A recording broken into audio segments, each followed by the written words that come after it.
கோவலன் நாடகம் நடந்தது. எங்க மதுரையில நடந்தது. அதுல ஒரு முக்கியமான கட்டம், கண்ணகி கிட்ட சிலம்ப வாங்கிட்டு அதை விற்கிறதுக்காக மதுரை நகருக்கு புறப்படுறான் கோவலன். அந்த சமயத்துல கண்ணகி பாடுற மாதிரி ஒரு நாடக பாடல், நாடக ஆசிரியர் எழுதினது. அது என்ன பாட்டுன்னா, மா பாவியோர் கூடி வாழும் மதுரைக்கு மன்னா போகாதீர் என்று அப்படின்னு ஆரம்பிக்கும் அந்த பாட்டு. இதுதான் அந்த பாட்டு. இத கண்ணகி மேடையில பாடின உடனே கூட்டத்துல சலசலப்பு. நம்ம ஊர்லயே நமக்கு முன்னாடியே நின்னுகிட்டு மா பாவியோர் கூடி வாழும் மதுரை அப்படின்னு சொல்றாங்களே, என்ன தைரியம் அப்படின்னு எல்லாம் குழப்பம் பண்ண ஆரம்பிச்சுட்டாங்க. மக்கள் சத்தம் போட ஆரம்பிச்சுட்டாங்க. எதிர்ப்பு குரல் அது பாட்டுக்கு வர வர அதிகமா போட்டுது. கொண்டுகிட்டு வா அந்த நாடக ஆசிரியரை, எழுதுனது யார் அப்படின்னு ஒரே சத்தம், கூச்சல். வேற வழி இல்லை, மெதுவா மேடைக்கு வந்தார் அந்த நாடக ஆசிரியர். 4 பக்கத்துல இருந்தும் கேள்வி கணைகள். மக்களை பார்த்து கொஞ்சம் அமைதியா இருங்கோ அப்படின்னு சொல்லிவிட்டு தன்னுடைய விளக்கத்தை சொல்ல ஆரம்பிச்சார் அந்த நாடக ஆசிரியர். மா அப்படின்னு சொன்னா திருமகளாகிய லட்சுமி அப்படின்னு அர்த்தம். பா அப்படின்னா கலைமகளாகிய சரஸ்வதி. வி அப்படின்னா மலைமகளாகிய பார்வதி.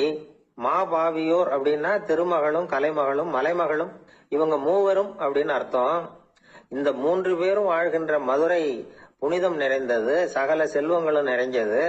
அப்படிப்பட்ட ஊர்ல நான் அணிந்து கொள்ளும் இந்த சாதாரண சிலம்பை யார் வாங்கிக்குவாங்க அப்படிங்கிற எண்ணத்தோட தான் கண்ணகி அப்படி சொல்றா. அதை நினைச்சுதான் நான் எழுதினேன். ஆகவே மதுரையை ரொம்ப சிரமப்படுத்தணும், ரொம்ப மோசமா எழுதணும் அப்படிங்கிற எண்ணம்லாம் எனக்கு கிடையாது. பெருமைப்படுத்தணும்னு நினைச்சுதான் அப்படி எழுதினேன் அப்படின்னு விளக்கம் கொடுத்தாராம். இந்த விளக்கத்தை கேட்டதும் எல்லாரும் ரொம்ப சமாதானம் ஆயிட்டாங்களாம்.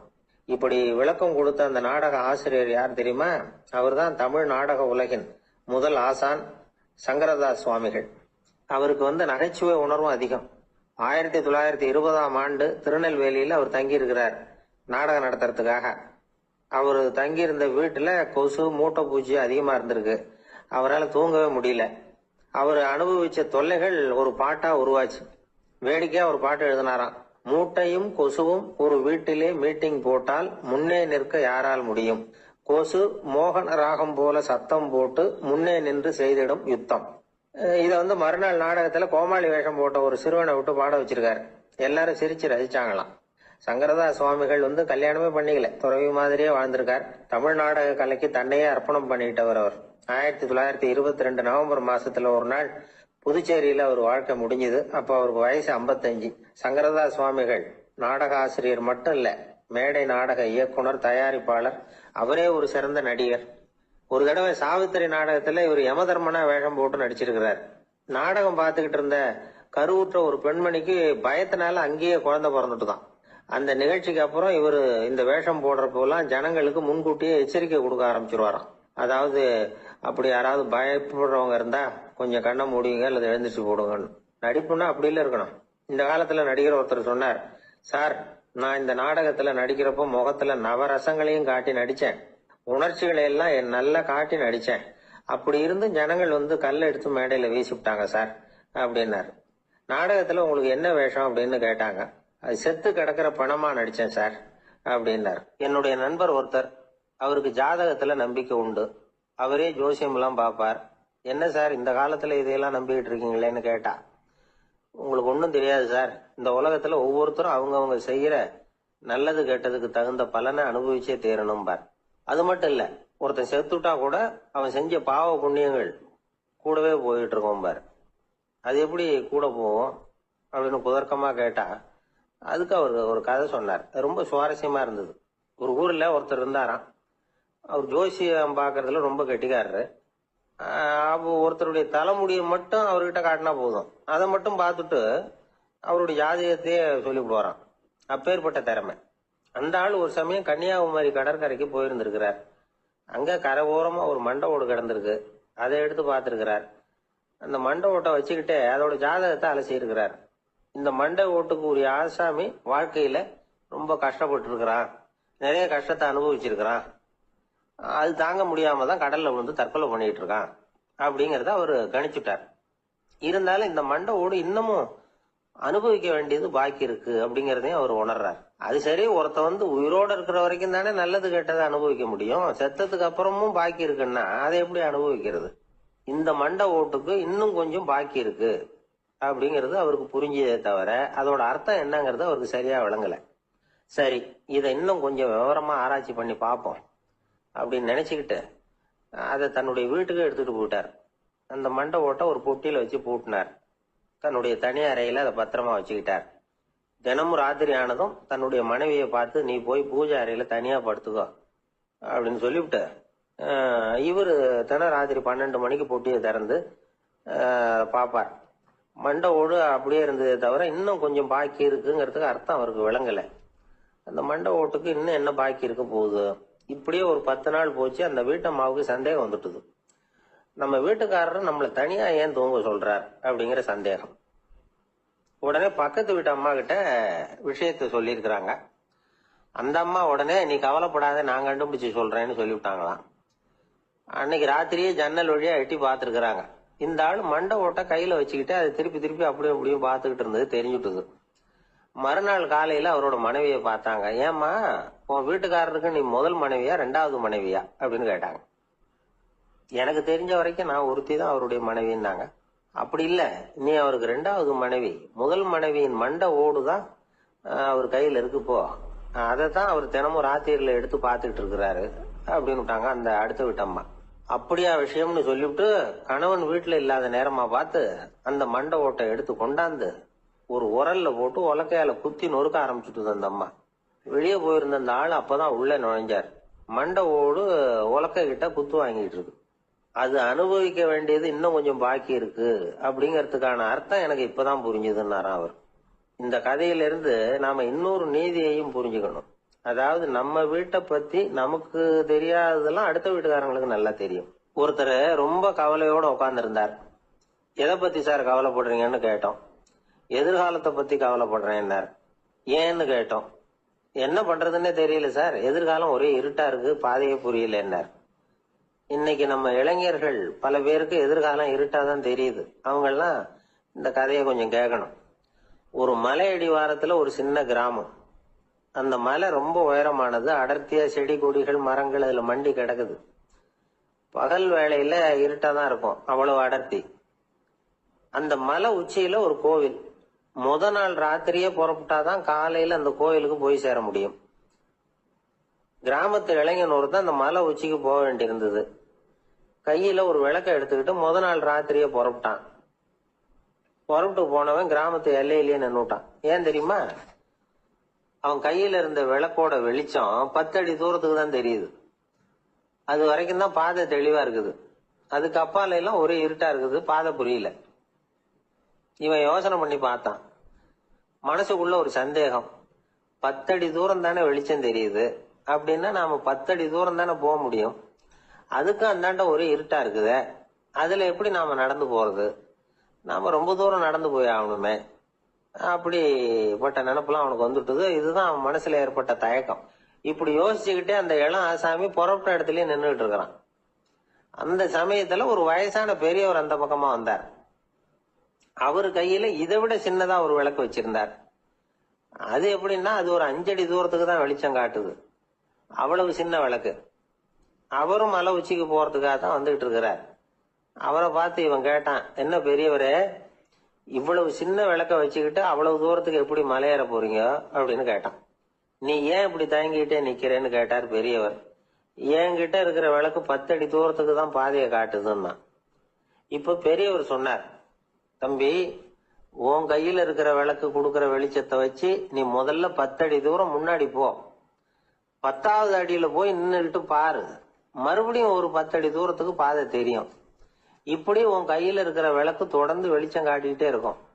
நீ முன்னேற முன்னேற அந்த வெளிச்சமும் முன்னேறும். அதனால எத்தனை கிலோமீட்டர் தூரம் வேணும்னாலும் நீ இந்த 10 அடி தூரம் வெளிச்சத்தை வச்சுக்கிட்டே நீ போயிடலாம், புறப்படு அப்படின்னார். இப்பதான் அந்த பெரியவர் சொன்னது இளைஞனுக்கு பளிச்சுன்னு புரிஞ்சுதான். உடனே உற்சாகமா புறப்பட்டான், உச்சிக்கு போய் சேர்ந்தான். இந்த கதையில இருந்து நாம புரிஞ்சுக்க வேண்டியது என்ன தெரியுமா? நீண்ட கால திட்டம் ஒண்ணு போடும் பொழுது நமக்கு முன்னாடி இருக்கிறத மறந்துட்டு மனசை போட்டு குழப்பிக்க கூடாது. உங்க கையில என்ன இருக்கோ அதுலயே உங்க எதிர்காலம் மறைஞ்சிருக்குது. கண் முன்னாடி தெரியறத வச்சு ஆரம்பிங்க, போக போக வழி தானா புலப்படும் அப்படிங்கிறார் ஒரு பெரியவர். பெரிய பயணங்களை எல்லாம் இப்படிதான் நடத்த வேண்டியிருக்கும். ஒவ்வொரு அடியா எடுத்து வச்சா ஓடி போய் சேர்ந்து விடலாம். மலைச்சு போய் நின்றுட்டா நின்றுட்டே இருக்க வேண்டியதுதான். நம்ம ஆள்லாம் ரொம்ப மோசமான இருக்கிறாங்க. ஒருத்தன் அப்படித்தான் நீண்ட தூர பிரயாணம் ஒண்ணு புறப்பட்டான். ரயில் போய்கிட்டே இருந்தது. கொஞ்ச தூரம் போச்சு, பாதி வழியில கையில வச்சிருந்த டிக்கெட்டை காத்துல விட்டுட்டான். ஐயோ, என் டிக்கெட்டு போயிட்டுதே அப்படின்னு கத்த ஆரம்பிச்சுட்டான். பக்கத்துல இருந்த பெரியவர் அவனை பார்த்து பரிதாபப்பட்டு, கவலைப்படாத தம்பி, போனா போகுது, வேற டிக்கெட் வாங்கிக்கலாம் அப்படின்னு ஆறுதல் சொன்னார். அதுக்கு அவன் சொல்றான், சார், நான் அதுக்காக அழல, அந்த டிக்கெட்டு கிடைச்சாதானே நான் எந்த ஊருக்கு போகணுங்கிறது எனக்கு தெரியும் அப்படிங்கிறான். ஒரு ஊர்ல ஒரு ஆள் இருந்தான். அவனுக்கு ஒரே ஒரு மகள். அவளை நல்ல இடத்துல கட்டி கொடுக்கணும்னு ஆசைப்பட்டான். அதுக்காக மாப்பிள்ளை தேடிட்டு இருந்தான். அவன் கொஞ்சம் வசதியான ஆள், அதனால நிறைய பேர் வந்தாங்க. இருந்தாலும் ஒரு நல்ல குணமுள்ள மாப்பிள்ளையா இருக்கணும் அவன் எதிர்பார்த்தான். அப்படி இருக்கணும்னு தொடர்ந்து முயற்சி பண்ணான். கடைசியா ஒரு 3 பேர் கிடைச்சாங்க. அந்த 3 பேர்ல யாரை தேர்ந்தெடுக்கிறது, இதுதான் அவனுக்கு வந்த குழப்பம். இந்த நிலைமையில ஒரு பெரியவரை தேடி போனான். அவர்கிட்ட தன்னுடைய பிரச்சனையை சொன்னான். அவர் கொஞ்சம் யோசனை பண்ணார். அதுக்கப்புறம் 3 பேரையும் கூப்பிட்டார். இத பாருங்கப்பா, உங்க 3 பேருக்கும் 3 மாச கால அவகாசம் தர்றேன். நீங்க இப்ப போகலாம். 3 மாசம் கழிச்சு திரும்பி வரலாம். அப்படி வரும்பொழுது இந்த 3 மாச காலத்துல நீங்க செஞ்ச நல்ல காரியம் ஏதாவது ஒண்ணு சொல்லணும். அதை வச்சு உங்கள ஒருத்தரை நாங்க தேர்ந்தெடுத்துக்கிறோம் அப்படின்னு சொன்னாராம். 3 பேரும் சரின்னு சொல்லிவிட்டு திரும்பி போயிட்டாங்க. 3 மாசம் ஆச்சு. அதுக்கப்புறம் ஒரு நாள் திரும்பி வந்தாங்க. அவர் அவங்கள கூப்பிட்டு உட்கார வச்சார். அப்புறம் கேட்டார், இப்ப சொல்லுங்க, இந்த 3 மாச காலத்துல நீங்க செஞ்சிருக்கிற ஏதாவது ஒரு நல்ல காரியத்தை சொல்லுங்க அப்படின்னார். முதல்ல ஒருத்தன் எழுந்திருச்சு நின்னான். ஐயா, எங்க அப்பா இறந்த பிறகு அவரோட கணக்கு வழக்குகளை எடுத்து பார்த்துக்கிட்டு இருந்தேன். அவர் ஒரு வியாபாரி கிட்ட 10,000 ரூபாய் கடன் வாங்கி இருக்கிறதாக எழுதியிருந்தார். அந்த வியாபாரியும் இப்ப உயிரோட இல்ல. இருந்தாலும் அந்த வியாபாரியோட மகனை தேடி கண்டுபிடிச்சேன். கணக்கு புத்தகத்தை காட்டினேன்.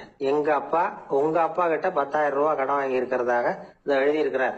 அதனால அதை திருப்பி கொடுக்கறதுக்காக வந்திருக்கிறேன். இந்தாங்க அந்த பணம் அப்படின்னு சொல்லி கொடுத்துட்டு வந்துட்டேன் அப்படின்னு நானும். இத பெரியவர் கவனமா கேட்டுக்கிட்டார். அதுக்கப்புறம் 2வது இளைஞன் எழுந்திருச்சான். ஐயா, நான் போன மாசம் ஒரு நாள் ராத்திரி வேளையில ஒரு காட்டுப்பாதை வழியா எங்க ஊருக்கு போய்கிட்டு இருந்தேன். அந்த சமயத்துல அந்த வழியா வந்துகிட்டு இருந்த ஒரு வழிபோக்கர்கிட்ட 4-5 திருடர்கள் வம்பு வளர்த்து அவர்கிட்ட இருந்த பொருளை எல்லாம் கொள்ளையடிச்சுக்கிட்டு இருந்தாங்க. நான் உடனே ஒரு குச்சியை எடுத்துட்டு ஓடினேன். அந்த திருடர்களை அடிச்சு விரட்டினேன். பொருளை எல்லாம் மீட்டு அந்த வழிபோக்கர்கிட்ட ஒப்படைச்சேன். அவரை பத்திரமா அழைச்சிட்டு போய் அவர் வீட்டுல விட்டுட்டு வந்தேன் அப்படின்னு நானும். இதையும் பெரியவர் கவனமா கேட்டுக்கிட்டார். அடுத்தபடியா 3வது இளைஞன் எழுந்திருச்சான். ஐயா, போன மாசம் ஒரு நாள் நான் ஒரு மலைப்பாதை வழியா போயிட்டு இருந்தேன். மலைப்பாதை விளிம்புல ஒரு மதகு கட்ட, அது மேல ஒரு ஆள் படுத்து தூங்கிட்டு இருந்தான். அந்த பக்கம் தவறி உருண்டு விழுந்திருந்தான்னா அதில் பாதாளம். அது மலையடி வாரத்துல போய் தான் விழணும். அவ்வளவு பள்ளம். அது தெரியாம அவன் பாட்டுக்கு தூங்கிட்டு இருந்தான். நான் உடனே அவன்கிட்ட ஓடி போய் குனிஞ்சு அவன் முகத்தை பார்த்தேன். அப்பதான் புரிஞ்சுது, அவன் ஏற்கனவே எனக்கு தெரியும். அவனை எனக்கு நிறைய கெடுதல் பண்ணிருக்கிறான், இடைஞ்சல் கொடுத்தவன். இருந்தாலும் ஐயோ பாவம்னு நினைச்சு அவனை எழுப்பி பாதுகாப்பா வேற ஒரு இடத்துல படுக்க வச்சுட்டு வந்தேன் அப்படின்னு நானா. பெரியவர் இதையும் கேட்டுக்கிட்டார். அதுக்கப்புறம் அவங்க 3 பேரையும் பார்த்து, நீங்க போகலாம், நாங்க யோசிச்சு முடிவு பண்ணி உங்களுக்கு சொல்லி அனுப்புறோம் அப்படின்னாராம். அந்த இளைஞர்கள் புறப்பட்டு போயிட்டாங்க. அதுக்கப்புறம் அந்த பெண்ணோட அப்பாவை பார்த்து சொன்னார், இந்த 3 பேருமே நல்ல பிள்ளைங்க தான், அதுல ஒன்றும் சந்தேகம் இல்லை. இருந்தாலும் இந்த 3 பேர் செஞ்ச செயல்களையும் ஒப்பிட்டு பார்க்க வேண்டியிருக்கு. முதல் இளைஞன் நேர்மைக்கு எடுத்துக்காட்டா விளங்குறான். இந்த காலத்துல இது மாதிரி இளைஞர்களை பார்க்கறது ரொம்ப கஷ்டம்தான். இருந்தாலும் அவன் கடமையை தான் செஞ்சான். 2வது இளைஞன் நல்ல வீரன், தைரியசாலி. ஒரு வீரன் எதை செய்யணுமோ அதைத்தான் இவன் செஞ்சான். இவன் ஒரு லட்சிய மனிதன். 3வது இளைஞன் தன்னுடைய பகைவனுக்கே உதவி செஞ்சிருக்கான். அவன் உயிரை காப்பாத்தி இருக்கிறான். பகைவனுக்கு அருள்வதுங்கிறது ஒரு சாதாரண மனுஷனால செய்யக்கூடிய காரியம் இல்லை. பகையை மறக்கிறதும் பகைவனுக்கு அருள்வதும் தெய்வீக பண்புகள். அதனால இவனையே உன்னுடைய மகளுக்கு ஏற்ற மாப்பிள்ளையா தேர்ந்தெடுக்கலாம் அப்படின்னு சொன்னாங்களாம். ஒரு நல்ல நாள்ல அவங்களுக்கு திருமணம் நல்ல விதமா நடந்து முடிஞ்சுதான். இது சுவாமி சின்மயானந்தர் சொல்லி இருக்கிற ஒரு கதை. இதுல இருந்து நாம புரிந்து கொள்ள வேண்டிய ஒரு கருத்து, நமக்கு கெடுதல் பண்ணவங்களுக்கும் நாம நல்லது செய்யணும். ஆனா நடைமுறையில அப்படி நம்மளால செய்ய முடியறதில்ல. அதுதான் சிக்கல். நம்மால் ஒருத்தங்கிட்ட கேட்டேன், ஏண்டா உன்னுடைய பகைவன் ஒருத்தன் அது மாதிரி ஒரு மலைப்பாதை மதகு கட்டையில படுத்திருந்தா உடனே நீ என்ன நினைப்ப அப்படின்னு கேட்டோம். இது ஒரு அருமையான சந்தர்ப்பம்னு நினைப்பேன் அப்படின்னா. எதுக்குன்னு கேட்டோம். அவனை அந்த பக்கமா உருட்டி கீழே தள்ளுறதுக்கு அப்படின்னா. ஒரு காடு, அங்க புத்தர் அவர் பாட்டுக்கு நடந்து போய்கிட்டே இருக்கிறார். அவருக்கு பின்னாடி ஒரு குரங்கு, அதுவும் தொடர்ந்து வந்துகிட்டே இருக்குது. புத்தர் திரும்பி பார்த்தார். குரங்கு அப்படியே குதிச்சு உயர எழும்பி ஒரு கிளையில போய் உக்காந்தது. ஏன் இப்படி பண்றேன்னு கேட்டார் புத்தர். என்ன சாதாரணமா நினைக்க வேணாம், நான் மகாமந்தி, என்னால எல்லாம் முடியும், முடியாதுங்கிற வார்த்தையே என்னுடைய அகராதியில கிடையாது, என்ன வேணும்னாலும் செய்வேன் அப்படின்னுது. அப்படின்னா ஒரு பந்தயம் வச்சுக்கலாமான்னாரு இவரு. ஓ வச்சுக்கலாமேன்னுது. வேற ஒண்ணும் இல்ல, இப்ப நீ மேல எழும்பி அந்த கிளையில உட்கார்ந்தது மாதிரி அங்கேருந்து தாவி என் உள்ளங்கையில உட்காரணும், அவ்வளவுதான் அப்படின்னார். அப்படி உட்காந்துட்டா என்ன பரிசு அப்படின்னு கேட்டது அது. சொர்க்கத்துல இருக்கிற மாமன்னன் மரகத சக்கரவர்த்திய என்னோட இருக்கும்படியா கூப்பிட்டுக்கிறேன். அந்த சமயத்துல அவருடைய அரியணை அங்க காலி ஆயிடும், நீ அதுல போய் உட்காந்துக்கலாம். பந்தயத்துல தோத்துட்டா ஒரு கல்ப காலம் இந்த பூமியில வாழ வேண்டியிருக்கும், அதுக்கு பிறகுதான் என்கிட்ட வர முடியும், என்ன சொல்ற அப்படின்னார். குரங்குக்கு தாவறது ஒரு பெரிய காரியமா? இது எனக்கு ரொம்ப சாதாரண விஷயம், என்ன இப்பவே தாவட்டுமா அப்படின்னு சரின்னு சொல்லி உள்ளங்கையை நீட்டினார். அவருடைய கை தாமரை இலை அளவுக்கு அப்படியே விரிஞ்சுது. குரங்கு சௌரியமா உட்கார்றதுக்காக. குரங்கு தாவறதுக்கு தயாராச்சு. அதுக்கு முன்னாடி ஒரு சின்ன யோசனை அதுக்கு. இந்த கிளையிலிருந்து அந்த கைக்கு தாவறது எனக்கு ரொம்ப அற்பமான ஒரு வேலை, இது ரொம்ப சாதாரணம், என்னுடைய கௌரவத்துக்கு இது சரியா இருக்காது. அதனால நான் என்ன பண்ண போறேன்னா, இங்க இருந்து கிளையிலிருந்து அப்படியே உயர எழும்ப போறேன். எழும்பி மேல் உலகம் போய் அங்க ஒரு சுத்தி விட்டு அதுக்கப்புறம் அங்கேருந்து நேரா இந்த கையில உட்கார போறேன் அப்படின்னு நினைச்சது. என்ன யோசிக்கிற அப்படின்னாரு புத்தர். ஒண்ணும் இல்ல, இந்த பாயிரம் பார் அப்படின்னு சொல்லி தாவி உயர போயிட்டுது. கொஞ்ச நேரத்துல வான உலகத்துக்கே போய் சேர்ந்துட்டுது. அங்க போய் பார்த்தா அங்க ஒரு 5 பளிங்கு தூண்கள் இளம் சிவப்பு நிறத்துல நின்றுட்டு இருக்குது. குரங்கு நினைச்சுக்கிட்டது, புத்தர்கிட்ட போய் இந்த பளிங்கு தூண்களை பார்த்தோம்னு சொன்னா அப்படியே திகைச்சு போயிடுவார், இந்த தூண்ல ஏதாவது அடையாளம் செஞ்சுட்டு போகணும் அப்படின்னு அந்த இடத்துல மிதந்துகிட்டே நினைச்சது. உடனே ஒரு தூணில் எழுதிச்சு. என்ன எழுதிச்சுன்னா, ஒரு மகா ஞானி இங்க வந்துட்டு போறார் அப்படின்னு எழுதிச்சு. எழுதிவிட்டு அப்படியே கீழே தாவி புத்தரோட உள்ளங்கையில உட்கார்ந்தது. எப்படி பாத்தீங்களா என்னுடைய வேலை? வான உலகத்துக்கே போய் அங்க இருக்கிற 5 பளிங்கு தூண்களை பார்த்துட்டு அதுல நான் வந்த விவரத்தை எழுதி வச்சுட்டு அதுக்கப்புறம் இங்க வந்திருக்கிறேன் அப்படின்னது ரொம்ப பெருமையா. அப்படியா அப்படின்னாரு புத்தர். ஆமா, சந்தேகமா இருந்தா வாங்க, அழைச்சிட்டு போய் காட்டுறேன் அப்படின்னு அந்த குரங்கு. அதுக்கு தேவையில்லை, அப்படியே கொஞ்சம் கீழே குனிஞ்சு பார் தெரியும் அப்படின்னார் புத்தர். அங்க பார்த்தா புத்தரோட உள்ளங்கை தெரிஞ்சது. நல்லா உத்து பார்த்தது. அவரோட ஒரு விரல்ல அது எழுதிய வாசகம் தெரிஞ்சது. குரங்கு யோசனை பண்ணிச்சு, அப்படின்னா வானத்துல நான் பார்த்தது புத்தரோட விரல்களா அப்படின்னு யோசிச்சுது. இதை புரிஞ்சுக்கிட்ட உடனே அந்த குரங்கோட கர்வம் அழிஞ்சு போச்சான். நம்ம மனசுதான் இந்த குரங்கு. மனம்ங்கிறதும் ஆணவம்ங்கிறதும் ஒரு நாணயத்தின் 2 பக்கங்கள். மனம் உள்ளவரை ஆணவமும் இருக்கும். மனம் அழிஞ்சாதான் ஆணவம் அழியும். மனம் அழிய வேண்டும் அப்படின்னு பெரியவங்க சொல்றது இந்த அர்த்தத்துலதான். நம்ம ஆளுங்க சவால் விடுறதெல்லாம் வேற மாதிரி. ஒருத்தன் ஒரு வாய்க்காலை தாண்டறேன்னு பந்தயம் கட்டி தாண்ட முடியாம வாய்க்காலில் விழுந்து காலை உடைச்சுக்கிட்டு கட்டு போட்டுக்கிட்டு வந்தான். ஏன்டா அப்படின்னு கேட்டாங்க. நான் பந்தயம் கட்டின நேரம் சரியில்லை அப்படின்னா. எப்படிறான்னு கேட்டிருக்காங்க.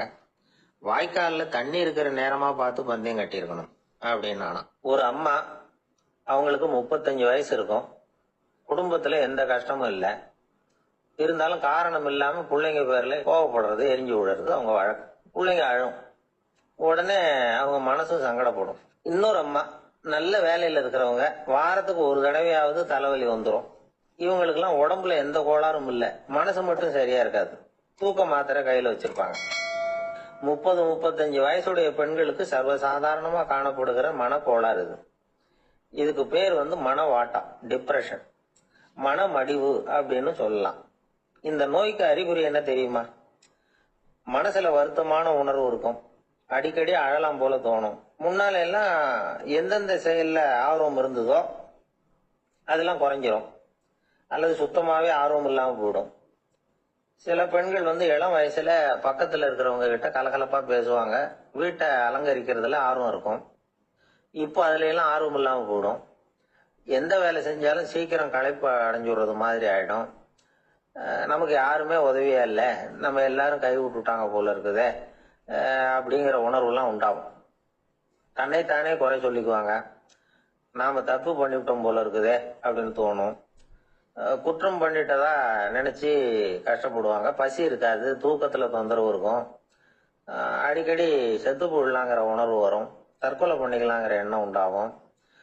சில பேர் தற்கொலை முயற்சியில கூட ஈடுபடுவாங்க. சில பேருக்கு பலவிதமான உடல் வலிகள் இருக்கும், பலவீனம் இருக்கும், சீக்கிரமா களைப்படைஞ்சு போடுவாங்க. இதெல்லாம் மனவாட்ட நோய்க்கான தன்மைகள். இந்த மனவாட்டம், அதாவது டிப்ரெஷனை வந்து ரெண்டு வகையா பிரிக்கலாமா. ஒன்று தானா உண்டாக்கிக்கிறது, இன்னொன்று எதிர் விளைவை உண்டு பண்ணுகிற அல்லது நரம்பு சம்பந்தப்பட்ட டிப்ரெஷன். தானா உண்டாக்கிக்கிற மனவாட்ட நோய் இருக்கு பாருங்க, அதுக்கு ஏதாவது சூழ்நிலை காரணமா இருக்கலாம் அல்லது இல்லாமலும் போகலாம். மூளையில வந்து டொபாமைன் அல்லது செரட்டோனின் இதோட அளவு வந்து குறையும் பொழுது இந்த டிப்ரெஷன் உண்டாகுது. இதுக்கு ஓரளவு பிறவி காரணங்கள் கூட இருக்கலாம், குடும்பத்துல வேற சிலருக்கும் வரலாம். பாதிக்கப்பட்ட பெண்ணை வந்து பார்க்கறதுக்கு பலவீனமா தெரியும், கடுமையான குற்ற உணர்வு இருக்கும், தனியா இருக்கிறதுக்கு ஆசைப்படுவாங்க, நடு ராத்திரியில எழுந்திரிச்சு உட்காந்து கஷ்டப்பட்டுக்கிட்டு இருப்பாங்க, கொடூரமான முறையில தற்கொலை பண்ணிக்க முயற்சி பண்ணுவாங்க, தீ வச்சுக்கிறது, அமிலத்தை குடிக்கிறது, தூக்குல தூங்குறது. இப்படி தானா வரவழைச்சிக்கிற மனவாட்ட நோய் வந்து மறையக்கூடிய நோய். ஒரு தடவை வந்தா 3ல இருந்து 6 மாசம் வரைக்கும் நீடிக்கும். இடைப்பட்ட காலங்களில் நோயாளி இயல்பா இருப்பார். எதிர் விளைவை உண்டு பண்ணுகிற அல்லது நரம்பு சம்பந்தப்பட்ட மன வாட்ட நோய் எப்படின்னா, கணவன் மனைவி மாமியார் மருமகள் இப்படிப்பட்ட உறவு முறை பிரச்சனைகள், தோல்விகள், எரிச்சல்கள், ஆபீஸ் பிரச்சனை, இப்படிப்பட்ட சூழ்நிலையால உண்டாகிறது. எல்லாத்துக்கும் மருந்து இருக்கு, மார்க்கம் இருக்குது, கவலைப்பட வேண்டியதில்லை, தைரியமா இருக்கணும். உளவியல் மருத்துவம் இதுக்கு ரொம்ப உபயோகமா இருக்கும். சில பெண்களை பாருங்க, அவங்க எதுக்கும் அலட்டிக்கிறது இல்லை. ஒரு அம்மா அப்படிதான் தன்னுடைய கணவனை அழைச்சிக்கிட்டு ஒரு மனநோய் மருத்துவர்கிட்ட வந்தாங்க. டாக்டர், எங்க வீட்டுக்காரர் திடீர்னு ஒரு மாதிரி ஆயிட்டார், வித்தியாசமா நடந்துகிறார். எப்படின்னா, இவர் தன்னையே ஒரு ஒட்டடை பூச்சியா நினைச்சுக்கிட்டு இருக்கிறார்.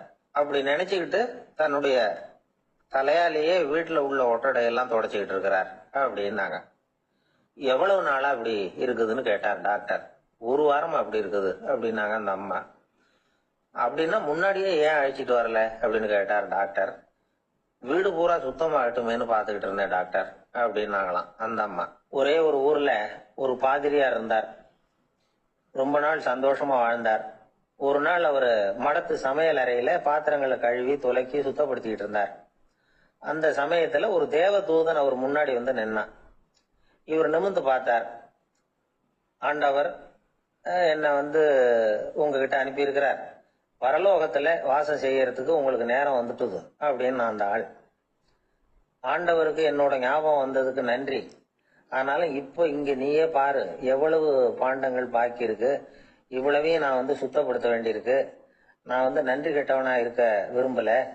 இந்த பணியை முடிக்கிற வரைக்கும் என்னுடைய பரலோக வாழ்வை தள்ளி வைக்க முடியுமா, நீ என்ன நினைக்கிற அப்படின்னு கேட்டார். தேவதூதன் தனக்கே உரிய விவேகத்தோட அன்போட பாதிரியார பார்த்தான். சரி, என்ன செய்யலாம்ங்கிறத அப்புறம் சொல்றேன் அப்படின்னு சொல்லிவிட்டு புறப்பட்டு போயிட்டான். ஒரு நாள் அந்த பாதிரியார் தோட்டத்துல உள்ள களைகளை எல்லாம் ஒரு களை கொத்தியால கொத்தி களை எடுத்துக்கிட்டு இருக்கிறார். அந்த சமயத்துல இந்த தேவதூதன் மறுபடியும் அவர் முன்னாடி வந்து நிக்கிறான். பாதிரியார் பார்த்தார். இத பாரு, இந்த தோட்டம் பூராவும் எவ்வளவு களை மண்டி கிடக்கு, பரலோகம் கொஞ்ச காலம் எனக்காக பொறுத்திருக்கலாம்னு நீ நினைக்கிறியா அப்படின்னு கேட்டார். தேவதூதன் சிரிச்சுக்கிட்டே மறுபடியும் மறைஞ்சிட்டான்.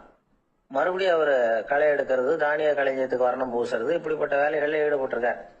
இன்னொரு நாள் ஒரு மருத்துவமனையில நோயாளிகளை கவனிச்சுக்கிட்டு ரொம்ப தீவிரமா இருக்கிறார் அந்த பாதிரியார். ஒரு நோயாளியோட தாகத்துக்கு தண்ணீர் கொடுத்துட்டு நிமிர்ந்து பாக்குறப்போ தேவதூதன் மறுபடியும் அவர் முன்னாடி வந்து நிக்கிறான். இந்த தடவை பாதிரியார் தன்னலமற்றவரா பேரன்பை காட்டக்கூடிய வகையில தன்னுடைய 2 கைகளையும் உயர்த்தியபடி தேவதூதனின் கவனத்தை வந்து பிணியால் வாடக்கூடிய நோயாளிகளின் பக்கம் திருப்பினாராம். தேவதூதன் ஒன்னும் சொல்லல, மறைஞ்சிட்டான். அன்னைக்கு சாயந்தரம் பாதிரியார் வந்து மடத்துல உள்ள தன்னுடைய அறைக்கு போய் இளைப்பாறினார். யோசிச்சு பார்த்தார். தேவதூதனையும் தேவதூதனின் விருப்பத்தையும் பல நாள் தள்ளி போட்டு வந்ததையும் அவர் ரொம்ப நினைச்சு பார்த்தார். திடீர்னு தான் வந்து முதுமை அடைகிறதையும் சோர்வு அடைகிறதையும் உணர்ந்தார். ஆண்டவரை நினைச்சார். ஆண்டவரே, உம்முடைய தூதனை மறுபடியும் என்கிட்ட அனுப்புனா நான் சந்திக்கிறதுக்கு ஆவலா இருக்கேன் அப்படின்னு சொல்றப்பவே தேவதூதன் பக்கத்துல வந்து நின்னான். பாதிரியார் நிமிர்ந்து பார்த்தார். நீ இப்பவே என்ன அழைச்சிட்டு போக விரும்பினா நான் பரலோகத்துக்கு வர்றதுக்கு தயாரா இருக்கேன்னார். தேவதூதன் அந்த பாதிரியார அன்போடவும் விவேகத்தோடவும் பார்த்து, நீங்க வந்து என் கூட பரலோகத்துக்கு வர்ற தயாரா இருக்கிறதா சொல்றீங்க, ஆனா நீங்க இதுவரைக்கும் வேற எங்க இருந்ததா நினைக்கிறீங்க அப்படின்னா, அப்படின்னா இதுவரைக்கும் இருந்த இடம் தான் பரலோகம், அப்படிங்கிறத உணர்த்தி இருக்கிறான். பரலோகம்னா என்னன்னு புரிஞ்சுக்கிறதுக்கு இந்த சம்பவம் நமக்கு உதவியா இருக்குது. தொண்டு செய்யறதை விட பெரிய செயல் வேற எதுவும் இருக்க முடியாது. அது நம்ம மனசுக்கு கொடுக்கற சுகத்தை வேற எதுவும் கொடுக்க முடியாது.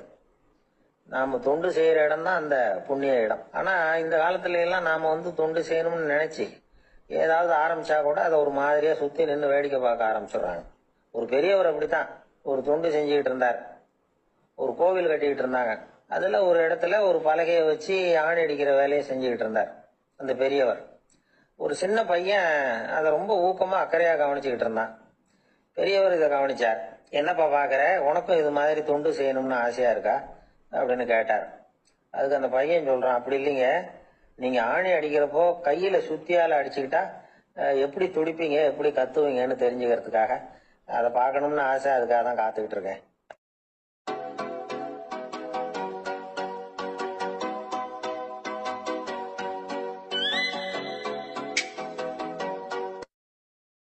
ஒரு நாள் ராமர் அரசவையில உட்கார்ந்துருக்கிறார்.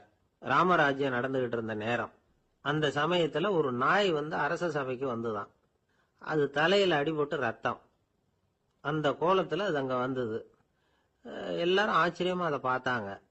ராமரும் அந்த நாயை பார்த்தார். நீங்க வந்த காரியம் என்ன, என்ன நடந்தது, எதுவா இருந்தாலும் பயப்படாம சொல்லு அப்படின்னார். உடனே அந்த நாய் மெதுவா சொல்ல ஆரம்பிச்சுதான். ஐயா, நான் தெருவில் போய்கிட்டு இருந்தேன். வழியில ஒருத்தர் வந்தார். அவர் வேத சாஸ்திரம்லாம் படிச்ச பெரியவர். அவர் எந்த காரணமும் இல்லாம அவர் கையில வச்சிருந்த குச்சியால என் தலையில அடிச்சுட்டார். அதுதான் தலையில ரத்தம். இதை நீங்க விசாரிச்சு தகுந்த தீர்ப்பு வழங்கணும் அப்படின்னு தான் அந்த நாய். ராமர் பார்த்தார். உடனே தன்னுடைய காவலர்களை அனுப்புனார். அந்த ஆளை எங்க இருந்தாலும் போய் கொண்டுட்டு வாங்க அப்படின்னு விட்டார். காவலர்கள் போனாங்க. அந்த ஆளை பிடிச்சி கொண்டு வந்துட்டாங்க. அரண்மனைக்கு வா அப்படின்னு சொல்லி கூப்பிட்டுட்டு வந்துட்டாங்க. என்ன நடந்ததுன்னு விசாரிச்சார் ராமர். அதுக்கு அந்த ஆள் சொன்னார், நான் வீதி வழியா வந்துகிட்டு இருந்தேன். குறுக்க இந்த நாய் வந்தது. நான் அவசரமா போய்கிட்டு இருந்தேன். இது எனக்கு வழி விடாம குறுக்க பூந்து இடைஞ்சல் பண்ணிச்சு. எனக்கு கோபம் வந்துட்டுது. அதனால அடிச்சுட்டேன். வேத சாஸ்திரம் படிச்ச நான் என் வசம் இழந்து கோபப்பட்டது பெரிய தப்பு தான். அதை நான் ஒத்துக்கிறேன். குற்றத்தை ஒப்புக்கொள்றேன். எனக்கு என்ன தண்டனை கொடுக்கணுமோ அதை கொடுங்க, ஏத்துக்கிறேன் அப்படின்னு விட்டார். சரி, இப்ப அந்த ஆளுக்கு தண்டனை கொடுக்கணும். என்ன தண்டனை கொடுக்கறது யோசனை பண்ணார் ராமர். அதையும் அந்த நாய்கிட்டயே கேட்டார். நீயே சொல்லு, என்ன தண்டனை கொடுக்கலாம் இவருக்கு அப்படின்னார். இதுக்கு அந்த நாய் என்ன சொல்லிச்சு தெரியுமா? இவரை ஏதாவது ஒரு கோயிலுக்கு தர்மகர்த்தாவா நியமனம் பண்ணி விடுங்க, அதுதான் இவருக்கு சரியான தண்டனை அப்படின்னுது. இதை கேட்டதும் ராமர் முகத்துல புன்னகை. ஆனா அங்க இருந்த மற்றவங்களுக்கு எல்லாம் ஆச்சரியம். அது எப்படி தப்பு செஞ்சவங்களுக்கு தண்டனை கொடுக்கறது தானே நியாயம், அதை விட்டுட்டு தர்மகர்த்தா பதவியை கொடுக்க சொல்லுது இந்த நாய் அப்படிங்கிற ஆச்சரியம். இந்த சந்தேகத்தை அந்த நாய்கிட்டயே கேட்டாங்க அங்க இருந்தவங்க. இதுக்கு அந்த நாய் பதில் சொல்லிச்சான். நான் போன பிறவியில ஒரு கோயிலுக்கு தர்மகர்த்தாவா இருந்தேன். எவ்வளவோ கவனமா எச்சரிக்கையா தான் என்னுடைய கடமைகளை எல்லாம் செஞ்சுக்கிட்டு வந்தேன். அப்படி இருந்தாலும் சில சமயங்கள்ல என்னையும் மீறி கோயில் செல்வத்தை நான் அனுபவிக்கிறதுக்கு காரணம் ஆயிட்டேன். ஒரு கோவிலுக்கு தர்மகர்த்தாவா இருக்கிறவங்க எப்படியும் இந்த பாவத்திலிருந்து தப்பிக்கிறது கஷ்டம். அதனாலதான் நான் இந்த பிறவியில நாயா பிறந்து இப்படி கஷ்டப்படுறேன். இதே நிலைமை இந்த ஆளுக்கும் ஏற்படணும் அப்படிங்கிறதுக்காக தான் அவரையும் ஒரு கோயிலுக்கு தர்மகர்த்தாவா நியமிக்கும்படி கேட்டுக்கிட்டேன் அப்படின்னு தான் இந்த நாய். இதுல இருந்து என்ன தெரியுது? எந்த பதவியில நாம இருந்தாலும் நமக்கு தெரியாம கூட அதை தவறா உபயோகப்படுத்த கூடாதுங்கிறத இதுல இருந்து புரிஞ்சுக்கணும். இல்லைன்னா அடுத்த பிறவியில நாயா பிறந்து எங்கேயாவது போய் வாழாட்டிட்டு நிக்க வேண்டியதுதான். கோவில் வாசல்ல 2 நாய் பேசிக்கிட்டு இருந்துதான். போன ஜென்மத்துல நான் மனுஷனாதான் இருந்தேன். ஒரு கோவில் பூசாரி பேச்ச கேட்டுட்டு அவரோட கூட்டு சேர்ந்துக்கிட்டு ஆண்டவன் போட்டிருந்த நகையெல்லாம் அபகரிச்சு என்கிட்ட கொடுத்தாரு அவரு. நான் எடுத்துட்டு வந்துட்டேன். திருடினது அந்த ஆள் தான், எடுத்துக்கிட்டு வந்ததுதான் நான். இருந்தாலும் நான் மட்டும் நாயா பிறந்துட்டேன். இப்ப மட்டும் அந்த பூசாரி என்கிட்ட மாட்டினா கடிச்சு கொதறி விடுவேன் அப்படின்னு தான். அவசரப்பட்டு அப்படி செஞ்சுடாதே. பதிலுக்கு அவரும் உன்னை திருப்பி கடிச்சாலும் கடிச்சிருவார். ஏன்னா அவரும் இப்போ ஒரு நாயா தான் பிறந்திருக்கிறார் அப்படின்னு தான் இன்னொன்னு. அது எப்படி உனக்கு தெரியும்னு தான் இது. நான் தானே அது அப்படின்னு தான் அந்த நாய். கணவன் மனைவி அன்பா இருக்கணும். ஒருத்தர் ஒருத்தர் நல்லா புரிஞ்சுக்கணும். விட்டு கொடுக்குற மனப்பான்மை வேணும். அதுதான் ஒரு நல்ல குடும்பம். இன்னைக்கு பல குடும்பங்கள்ல அர்த்தமில்லாத சண்டைகள் தான் அதிகம். கிராமப்புறங்கள்ல வேடிக்கையா ஒரு கதை சொல்லுவாங்க. ஒரு ஊர்ல ஒரு ஆள் இருந்தான். வேலை வெட்டி இல்லாம சும்மாவே இருந்தான். அவனுக்கு கல்யாணம் பண்ணி வச்சாங்களாம். மனைவி வந்து சேர்ந்தா. சும்மாவே உட்காந்துருக்கிறியே, ஏதாவது சம்பாதிக்கிற வழியை பாரு அப்படின்ட்டு இருக்கா. அதுக்கு தான் யோசனை பண்ணிட்டு இருக்கிறேன். ஒரு அருமையான ஐடியா அப்படின்னு நானா. என்ன அது சொல்லு அப்படின்னு இருக்கா அவ. ஒரு ஆட்டுக்குட்டி வாங்க போறேன்னு இருக்கான்.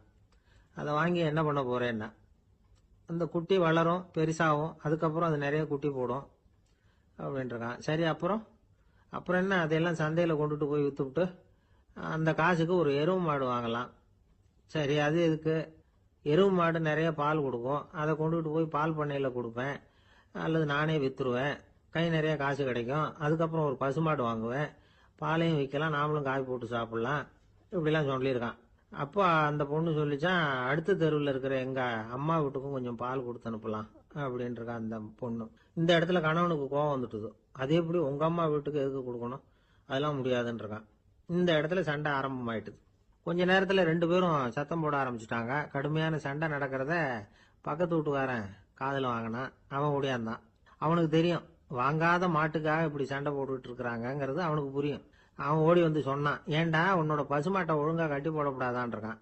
என்னடா சொல்றேன்னா இவன், உன் மாடு என் தோட்டத்துல வந்து மேய்ஞ்சுட்டுது, பயிரெல்லாம் நாசமாயிட்டுது, 10,000 ரூபா அளவுக்கு சேதம், அதை வாங்கிட்டு போறதுக்கு தான் வந்தேன், குடுறா 10,000 நானா.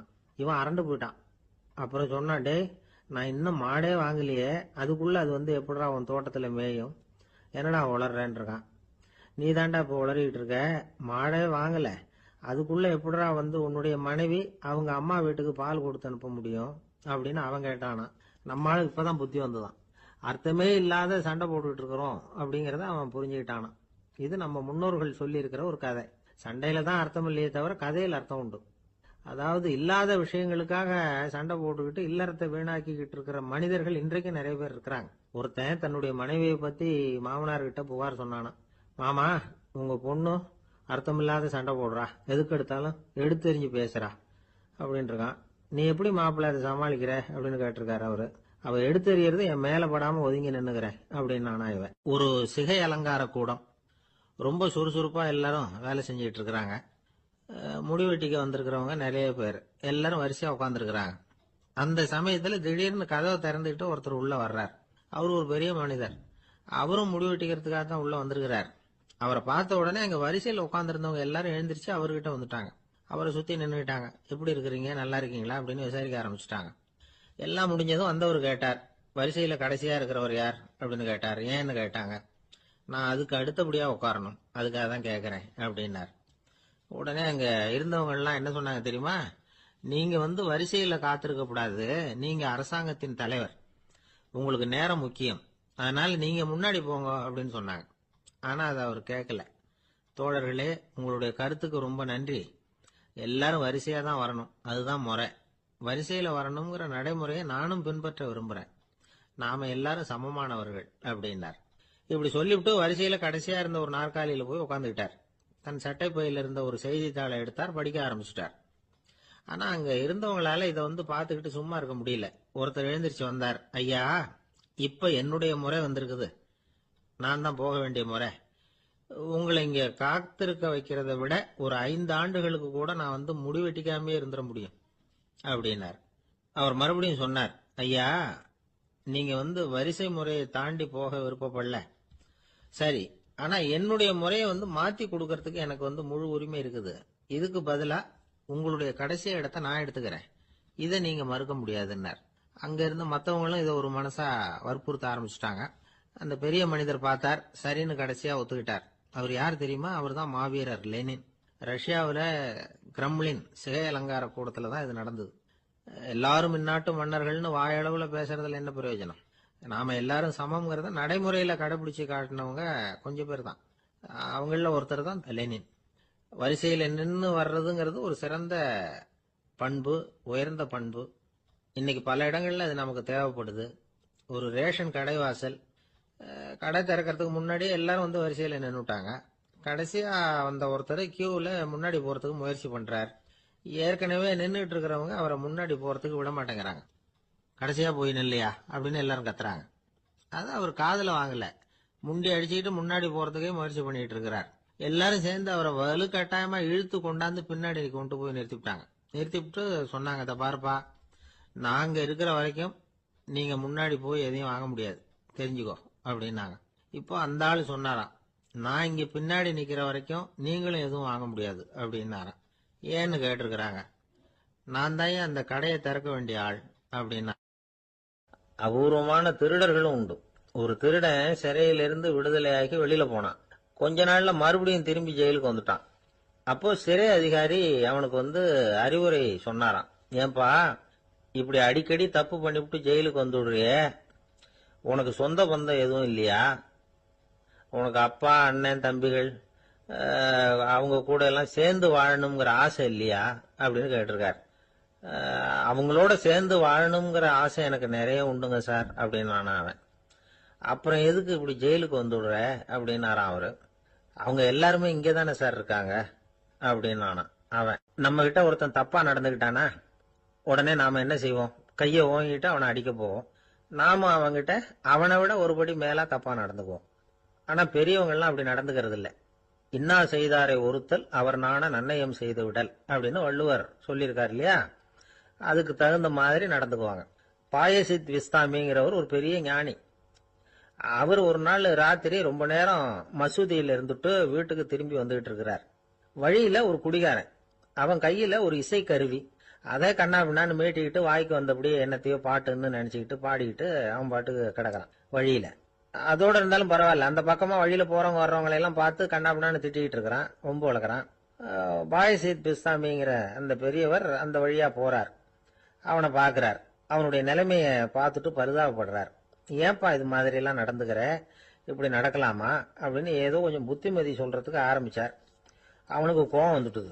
கையில வச்சிருந்த வாத்திய கருவி அதால ஓங்கி அந்த பெரியவர் தலையில ஒரு அடி கொடுத்தான். ரத்த காயம் ஏற்பட்டு போச்சு.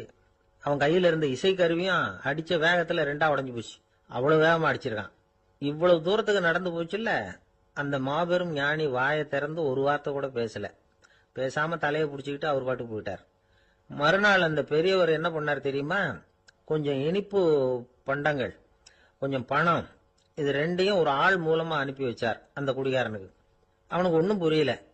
என்ன விவரம்னு விசாரிச்சான். வந்த ஆளு ஒரு கடுதாசியை நீட்டினான். அதுல விவரம் இருந்தது. ஞானி எழுதியிருக்கிறார், இத பாருப்பா, உங்களுடைய இசைக்கருவி உடையறதுக்கு என்னுடைய தலை காரணமா ஆயிட்டுது. அதுக்காக நான் ரொம்ப வருத்தப்படுறேன். அதுக்காக தான் பணம் அனுப்பி வச்சிருக்கேன். வேற புதுசா ஒரு இசைக்கருவி வாங்கிக்கோ. அப்புறம் இன்னொரு விஷயம், நேற்றுக்கு ராத்திரி என்கிட்ட ஏகப்பட்ட கசப்பான வார்த்தைகளை பேசினேன். இதோட அனுப்பியிருக்கிற இனிப்பு பண்டங்களை சாப்பிட்டு உன்னுடைய நாவல உள்ள கசப்பை மாத்திக்கோ அப்படின்னு அதுல எழுதப்பட்டிருந்தது. இந்த சமயத்துல அவன் குடி மயக்கத்துல இல்ல, தெளிஞ்சு போயிருந்த நேரம் அது. அதனால அதை படிச்ச உடனே அவனுக்கு ரொம்ப வெக்கமா போச்சு. தலை குனிஞ்சான், யோசனை பண்ணான். கொஞ்ச நேரத்துல தன்னுடைய நண்பர்கள் சில பேரையும் கூப்பிட்டுக்கிட்டு நேரம் அந்த ஞானி இருக்கிற இடத்துக்கு ஓடினான். அவர் காலில் விழுந்தான், அவர்கிட்ட மன்னிப்பு கேட்டுக்கிட்டான். பெரியவங்களே தெரியாம நான் இந்த பாவ செயலை பண்ணிவிட்டேன், என்னை மன்னிச்சுங்க, உங்களுடைய பொறுமையும் போதனையும் என்னுடைய கண்ணை திறந்துட்டுது. இனிமே நானும் என்னுடைய நண்பர்களும் நல்ல வழியில திருந்தி வாழ போறோம் அப்படின்னா. ஞானி செய்த நன்னயம் குடிகாரனை எப்படி திருத்திருக்கு பாத்தீங்களா? இந்த கதையை கேட்டுட்டு ஒருத்தர் சொன்னார், என் வாழ்க்கையில கூட அப்படி ஒரு சம்பவம் நடந்தது சார். நானும் ஒரு நாள் ராத்திரி ஓவரா குடிச்சிட்டு ஒரு கிட்டாரை வாதிச்சுக்கிட்டு கண்ணாபின்னான்னு உளறிக்கிட்டு திட்டிக்கிட்டு இருந்தேன். அந்த சமயம் அந்த வழியா ஒருத்தர் வந்தார். ஓங்கி தலையில ஒரே ஒரு அடி, ரத்தம் வந்துட்டுது. அதுக்கப்புறம் என் மனசு தெரிந்துட்டுது சார் அப்படின்னார். அப்படியா என்ன ஆச்சரியமா? ஆமா சார், அடி விழுந்தது அவர் தலையில இல்ல, என் தலையில. வந்தவர் என்ன அப்படி அடிச்சுட்டார். மயக்கம் தெளிஞ்சதுக்கு அப்புறம் தான் எனக்கு விவரம் புரிஞ்சது. அவர் ஒரு போலீஸ்காரரு அப்படின்னார் ரொம்ப சோகமா. ஒரு ஊர்ல ஒரு துறவி இருந்தார், புத்த சமய துறவி. அந்த ஊர் மன்னன் அவரை பத்தி கேள்விப்பட்டிருக்கான். ஒரு நாள் புறப்பட்டு போனா, துறவியின் பாதங்களை தொட்டு வணங்கினான். அதுக்கப்புறம் சொன்னான், ஐயா, நான் உங்களை அரண்மனைக்கு அழைச்சிட்டு போறதுக்காக வந்திருக்கிறேன். இனிமே நீங்க இங்க எதுக்கு இருக்கணும் அப்படின்னானா. அவன் மனசுக்குள்ள என்ன நினைப்புன்னா, இவர் எங்க வர போறாரு, நான் ரொம்ப எளிமையானவன், எனக்கு எதுக்கு அரண்மனை வாசம்னு சொல்லி விடுவார் அப்படின்னு நினைச்சிருக்கான். ஆனா அந்த துறவி என்ன பண்ணாரு தெரியுமா? அப்படியா, சரி போகலாம், வா, போய் உன் ரதத்தை கொண்டுட்டு வா, அரண்மனைக்கு போகும்பொழுது அதுக்கு தகுந்த மாதிரி ஆடம்பரமா போகணும் அப்படின்னு விட்டாராம். துறவி இப்படி சொன்னதும் அந்த மன்னனுக்கு மனசுக்குள்ள சந்தேகம் வந்துட்டுது. இவர் உண்மையிலேயே துறவி தானா, ஏமாத்து பேர் வழி மாதிரி தெரியுதே அப்படின்னு நினைச்சிருக்கான். இருந்தாலும் இனிமே என்ன பண்றது, சொல்லியாச்சு. ரதத்தை கொண்டுட்டு வந்தான். துறவி ஏறி உக்காந்தார். பக்கத்துல ராஜா. அவரு ரொம்ப உற்சாகமா வரார். இவன் ரொம்ப சோர்ந்து போய் வரான். துறவி மரத்தடியிலேயே வாழ்ந்து பழக்கப்பட்டவர். அரண்மனையில எளிமையா ஒரு இடத்துல உட்காந்துக்குவார் அப்படின்னு நினைச்சான். ஆனா அப்படி இல்ல. அரண்மனைக்கு வந்த உடனே அந்த துறவி அதை கொண்டுட்டு வா இதை கொண்டுட்டு வான்னு சொல்லி உத்தரவு போட ஆரம்பிச்சுட்டார். அரண்மனையில இருந்தா அரசனை மாதிரி இருக்கணும் அப்படிங்கிறார். ராத்திரி பூரா சௌரியமா தூங்கினார். பகல்ல அரண்மனை தோட்டத்துல உலாவ வேண்டியது, நீச்சல் குளத்துல குளிக்க வேண்டியது, இப்படியே பொழுது போக்கிட்டு இருக்கிறார். அந்த அரண்மனையில துறவி மகிழ்ச்சியா இருக்கிறார். மன்னனால அப்படி இருக்க முடியல. அவருக்கு எந்த கவலையும் இல்ல. இவனுக்கு அரசாங்க கவலைகள். துறவி அப்படி இருக்கிறத இவனால தாங்கிக்க முடியல. ஒரு நாள் அவர்கிட்டயே போய், நான் உங்ககிட்ட கொஞ்சம் பேசணும் நானா. துறவி பார்த்தார். நான் இந்த அரண்மனைக்கு வரும்பொழுதே நீ என்னமோ என்கிட்ட கேட்கணும்னு நினைச்ச. ஏன் கால தாமதம்? நீ அனாவசியமா உன்னையே தொந்தரவு பண்ணிட்டு இருக்கிற. நீ கவலையா இருக்கேங்கிறது எனக்கு புரியுது. நான் மரத்தடியில இருந்தப்ப கூட என்னை அடிக்கடி சந்திச்சுக்கிட்டு இருப்ப. ஏதாவது விளக்கம் கேட்கறது உண்டு. இங்க வந்த பிறகு என்னை சந்திக்கிறது கூட அபூர்வமா போயிட்டுது. நீ இப்போ என்ன கேட்க போறேங்கிறது எனக்கு தெரியும். இருந்தாலும் கேள் அப்படின்னாராம். வேற ஒண்ணும் இல்லைங்க. இப்போ உங்களுக்கும் எனக்கு என்ன வித்தியாசம்? 2 பேரும் அரண்மனையில தான் இருக்கிறோம். நீங்க மகிழ்ச்சியா இருக்கிறீங்க, நான் அப்படி இருக்க முடியல. இவ்வளவுக்கும் நீங்க முன்னாடி இருந்தது மாதிரி இல்ல. தினமும் தங்க தேர் கேட்கறீங்க, உயர்தரமான ஆடைகள் அணியறீங்க, சுவையான சாப்பாடு. இப்படி இருக்கிறப்போ உங்களுக்கும் எனக்கு என்ன வித்தியாசம்? இதுதான் மன்னனுடைய கேள்வி. இதுக்கு பதில் சொல்றேன், என் கூட புறப்பட்டு வா, இந்த நகரத்துக்கு வெளியில போவோம் அப்படின்னு சொல்லி அரசனை கூப்பிட்டுக்கிட்டு ஊர் எல்லைக்கு சேர்ந்தார் துறவி. அங்க போய் சொன்னார், இத பாருப்பா, இந்த இடத்த தான் தேடிட்டு இருந்தேன். இனிமே நான் திரும்பி வரப்போறதில்ல. நீ என்னோட வர்றியா திரும்பி போறியா அப்படின்னார். நான் எப்படிங்க உங்க கூட வர முடியும்? என்னுடைய நாடு, என்னுடைய சொத்துக்கள், மனைவி, மக்கள் எல்லாத்தையும் விட்டுட்டு எப்படிங்க வர்றதுன்னா. இப்ப அந்த துறவி சொன்னார், இப்ப வித்தியாசத்தை தெரிஞ்சுக்கிட்டியா? நான் அரண்மனையில இருந்தேன், எல்லா வித பொருள்களும் உடையவனா இருந்தேன். ஆனா எதையும் சொந்தம் கொண்டாடுறவனா இருக்கல. ஆனா நீ அப்படி இல்ல, எல்லாத்தையும் சொந்தம் கொண்டாடிட்டு இருக்கிற. இதுதான் நமக்குள்ள வித்தியாசம் அப்படின்னு சொன்னார். அரண்மனை ஆடைகளை அப்படியே களைஞ்சார். அரசங்கிட்ட கொடுத்தார். உன்னுடைய ஆடைகளை நீயே வச்சுக்கோன்னார். அவர் பாட்டுக்கு நடந்து போனார். திரும்பியே பார்க்கல. அரசனுக்கு அப்பதான் தன்னுடைய அறியாமை விளங்குச்சான். இதுல இருந்து நாம புரிஞ்சுக்க வேண்டியது என்னன்னா, இந்த உலகத்துல எத்தனையோ பொருள்கள், அதையெல்லாம் முறையா பயன்படுத்தினா மகிழ்ச்சி. அதை விட்டுட்டு அதுக்கெல்லாம் சொந்தம் கொண்டாட ஆரம்பிச்சா கவலை. நம்ம ஆட்கள் சொந்தம் கொண்டாடுற விதமே தனி. ஒரு ஆளு இன்னொருத்தங்கிட்ட ஒரு கொடை கடன் வாங்கியிருந்தான், திருப்பி கொடுக்கல. கொடையை கொடுத்தவன் கேட்டான், என்கிட்ட கடன் வாங்கினிய கொடை, அதை கொஞ்சம் திருப்பி தர்றியான்னா. அது உனக்கு இப்போ அவசரமா தேவைப்படுதா அப்படின்னு கேட்டான் இவன். எனக்கு தேவைப்படல, அந்த கொடைய நான் யாருகிட்ட வாங்கியிருந்தேனோ அவனுக்கு இப்போ அது அவசரமா தேவைப்படுது. வாழ்க்கையில சில சந்தர்ப்பங்கள்ல நாம சில அவமானங்களை சந்திச்சே தீர வேண்டியிருக்கு. என்ன பண்றது, காலம் அப்படி. அவமானப்படுறவங்க உடனே அடங்கி போயிடுறது தான் உலக வழக்கம். அவமானப்பட்டா உடனே சீறி எழறவங்களும் உண்டு. ஆனா அதையே ஒரு சவாலா எடுத்துக்கிட்டு முன்னுக்கு வர்றவங்களும் சில பேர் இருக்கிறாங்க. அவங்க ரொம்ப அபூர்வம். இன்னைக்கு மனோதத்துவ நிபுணர்கள்லாம் என்ன சொல்றாங்க தெரியுமா? அவமானப்பட்டுட்டா உடனே அடங்கி போயிடக்கூடாதான். அதையே ஒரு சவாலா எடுத்துக்கிட்டு மனசுல ஒரு வைராக்கியத்தோட முயற்சி பண்ணுனா வாழ்க்கையில எல்லாரும் முன்னேறலாம். அவமானம்ங்கிறத நாம வைராக்கியமா மாத்திக்கணும். அதுதான் வெற்றிக்கு வழி. ராமர் இந்த பூமியில பிறந்ததே ஒரு வைராக்கியத்தினால தான் சார் அப்படின்னார் ஒருத்தர். எப்படிங்க அது அப்படின்னு கேட்டேன். அவர் சொன்னார், தசரதருக்கு ராமர் குழந்தையா பிறக்கணும், அப்பதான் இங்க இருக்கிற கஷ்டங்கள்லாம் நீங்கும் அப்படின்னு சர்வ லோகமும் எதிர்பார்த்துக்கிட்டு இருக்குது. ஆனா அவர் எப்போ பிறப்பார் அப்படின்னு யாருக்கும் தெரியல. அந்த காரியம் சீக்கிரம் நடக்கணுமே, அதுக்கு என்ன பண்றது? நாரதர் வந்தார் ஒரு நாள் தசரதரை தேடி. தசரதா, உனக்கு ஒரு செய்தி தெரியுமான்னு ஆரம்பிச்சார். அவர் எப்பவும் இப்படித்தானே ஆரம்பிக்கிறது வழக்கம். என்ன விஷயம்னு கேட்டார் தசரதர். தசரதா, நீ அடிக்கடி உன்னோட தேர்ல ஏறிக்கிட்டு தேவலோகத்துக்கு போற, அங்க போற வர்ற எல்லாம் பண்ணிட்டு இருக்க, எல்லாம் சரி. தேவலோகத்திலயும் உன்னை நல்லபடியா தான் வரவேற்கிறாங்க. தேவேந்திரன் உன்னை பிரியமா அழைச்சிட்டு போய் தன்னுடைய அரியாசனத்திலேயே தனக்கு பக்கத்திலேயே உட்கார வைக்கிறான். நீ சந்தோஷமா உட்காந்து பேசிவிட்டு வந்துடுற. ஆனா நீ இங்க வந்ததுக்கு அப்புறம் அங்க என்ன நடக்குது தெரியுமா உனக்கு அப்படின்னாராம் நாரதர். என்ன நடக்குது எனக்கு ஒன்றும் தெரியலையே அப்படின்னாராம் தசரதர். நாரதர்கிட்ட வந்து கிட்டத்தில் வந்து கேட்டிருக்கார், கொஞ்சம் சொல்லுங்க என்னது அப்படின்னு. அவர் நெருங்கி வந்தாராம் நாரதரும். மெதுவாக அவர் காதோட காதாக சொன்னாராம். அதாவது நம்ம பாஷையில் சொல்லப்போனால் பற்ற வைக்கிறார். நீ அங்கே தேவேந்திரங்கிட்ட உட்காந்து பேசிவிட்டு வந்த பிறகு நீ அங்கே உட்காந்துருந்த அரியாசனத்தை தண்ணி ஊற்றி கழுவி சுத்தப்படுத்துகிறாங்க. நீ என்ன அந்த அளவுக்கு சுத்தம் இல்லாத ஆளா, தினம் குளிக்காமையா இருக்கிற அப்படின்னாராம். தசரதருக்கு இது ரொம்ப அவமானமாக போயிட்டுது. அப்படியே செய்கிறாங்க அப்படின்னாராம். ஆமாம், நீ வேணும்னா நான் சொல்கிறது உண்மையா இல்லையா அப்படின்னு சோதனை பண்ணி பார்த்துக்கோ அப்படின்னாராம் நாரதர்.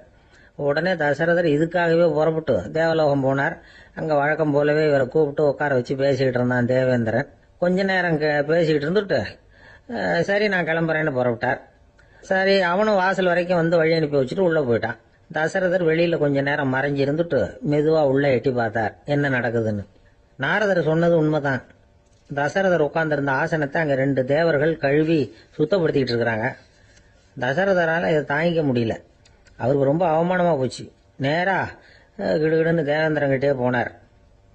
நான் உட்கார்ந்திருந்த இருக்கையே சுத்தம் பண்ணுறியே, நான் என்ன அந்த அளவுக்கு பாவியா அப்படின்னு கேட்டார். ரொம்ப கோபமாக கேட்டார். தசரதரே, மனுஷனுக்கு 3 கடன்கள் உண்டு. தேவ கடன், ரிஷி கடன், பித்ரு கடன். இதை தீர்க்காதவன் பாவியாகிறான். இதில் மகனை பெறுவதால் தான் பித்ரு கடன் தீரும். உனக்கு மகன் கிடையாது, அதனால நீ பாவியாகிற. பாவி உட்கார்ந்திருந்த இடம்ங்கிறதுனால அதை சுத்தம் செய்ய வேண்டியது எங்கள் கடமை அப்படின்னு நானும் தேவேந்திரன். இந்த இடத்துல தசரதருக்கு ஏற்பட்ட அவமானம் ஒரு வைராக்கியமாக மாறிச்சு. தேவேந்திரனே கேட்டுக்கோ, ஒரு மகனை பெற்ற பிறகுதான் இந்த சபையில மறுபடியும் அடி எடுத்து வைப்பேன் அப்படின்னு சொல்லிவிட்டு போயிட்டாராம். போய் புத்திர காமேஷ் யாகம் பண்ணார். புத்திரர்கள் பிறந்தார்கள். இந்த கதையில உள்ள கருத்து என்னன்னா, தேவேந்திரன் தசரதரை அப்படி அவமானப்படுத்தலைன்னா அவருக்கு இப்படி ஒரு வைராக்கியம் பிறந்திருக்குமா யோசிச்சு பார்க்கணும். நமக்கு ஏற்படுகிற சில அவமானங்களையும் வைராக்கியமா மாத்திக்குவோம். அப்படி மாத்திக்கிட்டோம்னா வாழ்க்கையில வந்து முன்னேறலாம். நம்ம ஆளுங்க சில பேர் அவமானத்தை வந்து வைராக்கியமா மாத்திக்கிறது எப்படி தெரியுமா? நம்மகிட்ட ஒரு பையன் சொன்னான், எங்க அப்பா என்னை எல்லாருக்கும் முன்னாடி வச்சு திட்டிவிட்டார், பொறுப்பு இல்லாம ஊர் சுத்துறேன்னு சொல்லி அவமானப்படுத்தி விட்டார். இனிமே நீ என் முகத்திலேயே முழிக்காதரா போடான்னு வேற சொல்லிவிட்டார். எனக்கு ரோஷம் வந்துட்டுது. அந்த அவமானத்தை வைராக்கியமா மாத்திக்கிட்டேன். அன்னையிலிருந்து அவர் முகத்திலேயே முழிக்கிறது இல்லை அப்படின்னா. அப்படியான்னு கேட்டோம். ஆமாங்க, அவர் வீட்டில் இல்லாத நேரமா பார்த்து உள்ள சமையல் கட்டுக்கு போய் சாப்பிட்டுட்டு நைஸா வெளியில வந்துருவேன் அப்படிங்கிறான் அவன்.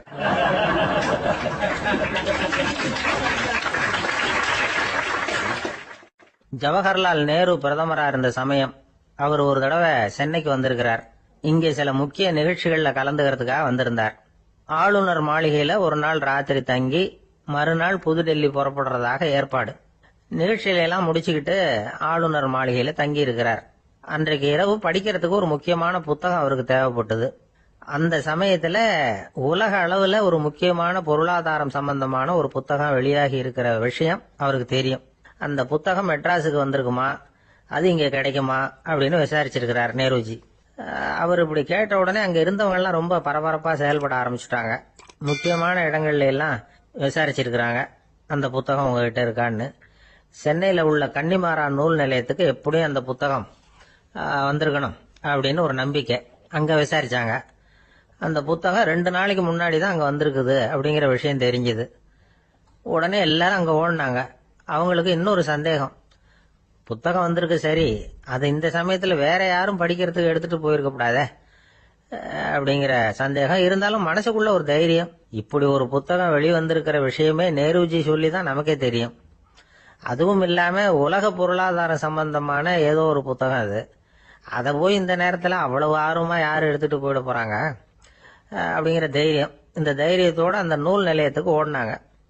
புத்தகத்தை தேடுனா அது கிடைக்கல, யாரோ எடுத்துட்டு போயிருக்கிறாங்க. நேருவுக்கு மட்டுமே தெரிஞ்சிருந்த அந்த புத்தகம் பத்தின விஷயம் சென்னையில வேற ஒருத்தருக்கும் தெரிஞ்சிருக்குது. உடனே எல்லாரும் பரபரப்பா அந்த அதுக்குன்னு இருக்கிற ரிஜிஸ்டர் இருக்குல்ல, பதிவேடு, அதை புரட்டி பாக்குறாங்க யார் எடுத்துட்டு போறாங்கன்னு தெரிஞ்சுக்கிறதுக்காக. எடுத்துட்டு போனவங்க அதுல கையெழுத்து போட்டிருப்பாங்கல்ல, அதை பார்த்து யாருன்னு தெரிஞ்சுக்கலாம் அப்படிங்கிறதுக்காக தான் அதை புரட்டுறாங்க. அதோ அந்த புத்தகத்தோட பேரு பக்கத்துல அதை எடுத்துக்கிட்டு போனவங்க கையெழுத்து உத்து பாக்குறாங்க எல்லாரும். அதுல போட்டிருக்குது பேரு CN அண்ணாதுரை அப்படின்னு எழுதியிருந்தது. அவரு தான் பேரறிஞர் அண்ணா. நேரு படிக்க விரும்பின ஒரு புத்தகத்தை அதே நேரம் படிக்க விரும்பின இன்னொரு தலைவர் இவர். படிக்கிறதுல அவருக்கு இருந்த ஆர்வத்தை நாம தெரிஞ்சுக்கணும்னா அதுக்கு எவ்வளவோ சம்பவங்கள் இருக்கு. கடைசி காலத்துல அவர் அடையாறு மருத்துவமனையில படுத்திருக்கிறார். அவருக்கு ஒரு முக்கியமான அறுவை சிகிச்சை செய்ய வேண்டியிருக்குது அவசரமா. அமெரிக்காவிலிருந்து டாக்டர் மில்லர் வந்திருக்கிறார். அவர்கிட்ட கேட்கிறார், டாக்டர் நாளைக்கே அறுவை சிகிச்சை செய்ய போறீங்களா அப்படின்னு. ஆமாங்கிறார் டாக்டர் மில்லர். நாளைக்கு மறுநாள் செஞ்சுக்கிறனே அப்படின்னாரா அண்ணா. ஏன் ஏதாவது நாள் பாக்குறீங்களான்னு கேட்டிருக்கார். இல்ல, ஒரு புத்தகத்தை படிச்சுக்கிட்டு இருக்கிறேன், அதை நாளைக்குள்ள முடிச்சிருவேன், அதுக்கப்புறம் நான் இறந்தாலும் கவலை இல்லை அப்படின்னாரா இவர். அவர் தான் அறிஞர் அண்ணா. சங்ககால நூல்கள்ல இருந்து சமீபத்துல வந்த நூல்கள் வரைக்கும் எல்லாம் அவர் படிச்சிட்டு இருக்கிறார். ஒரு திருமண விழாவில் அவர் பேசும்பொழுது சொன்ன விஷயம் இது. சங்க காலத்துல காதலியை மணக்க விரும்புகிறவனுக்கு அவனுடைய தந்தை வீர சோதனைகள்லாம் வைப்பாரு. போய் புலிப்பல்லு கொண்டுகிட்டு வா, அப்போதான் என் பொண்ணை கொடுப்பேன் அப்படின்னு சொல்லுவார். காதலன் உடனே காட்டுக்கு போவான், ஒரு புலியை கொன்று அதனுடைய பல்ல கொண்டுகிட்டு வருவான். அதை வீர பதக்கத்துல பதிச்சு அவனுக்கு மாமனார் சூட்டுவார் கல்யாண சமயத்துல. இப்போலாம் காதலன் கிட்ட அப்படி சொல்ல முடியாது. இப்போலாம் காதலன் கிட்ட காட்டுக்கு போய் புலிப்பல் கொண்டுகிட்டு வான்னு யாராவது சொன்னா புலிதான் மாப்பிள்ளையா வந்து சேரும் அப்படின்னார்.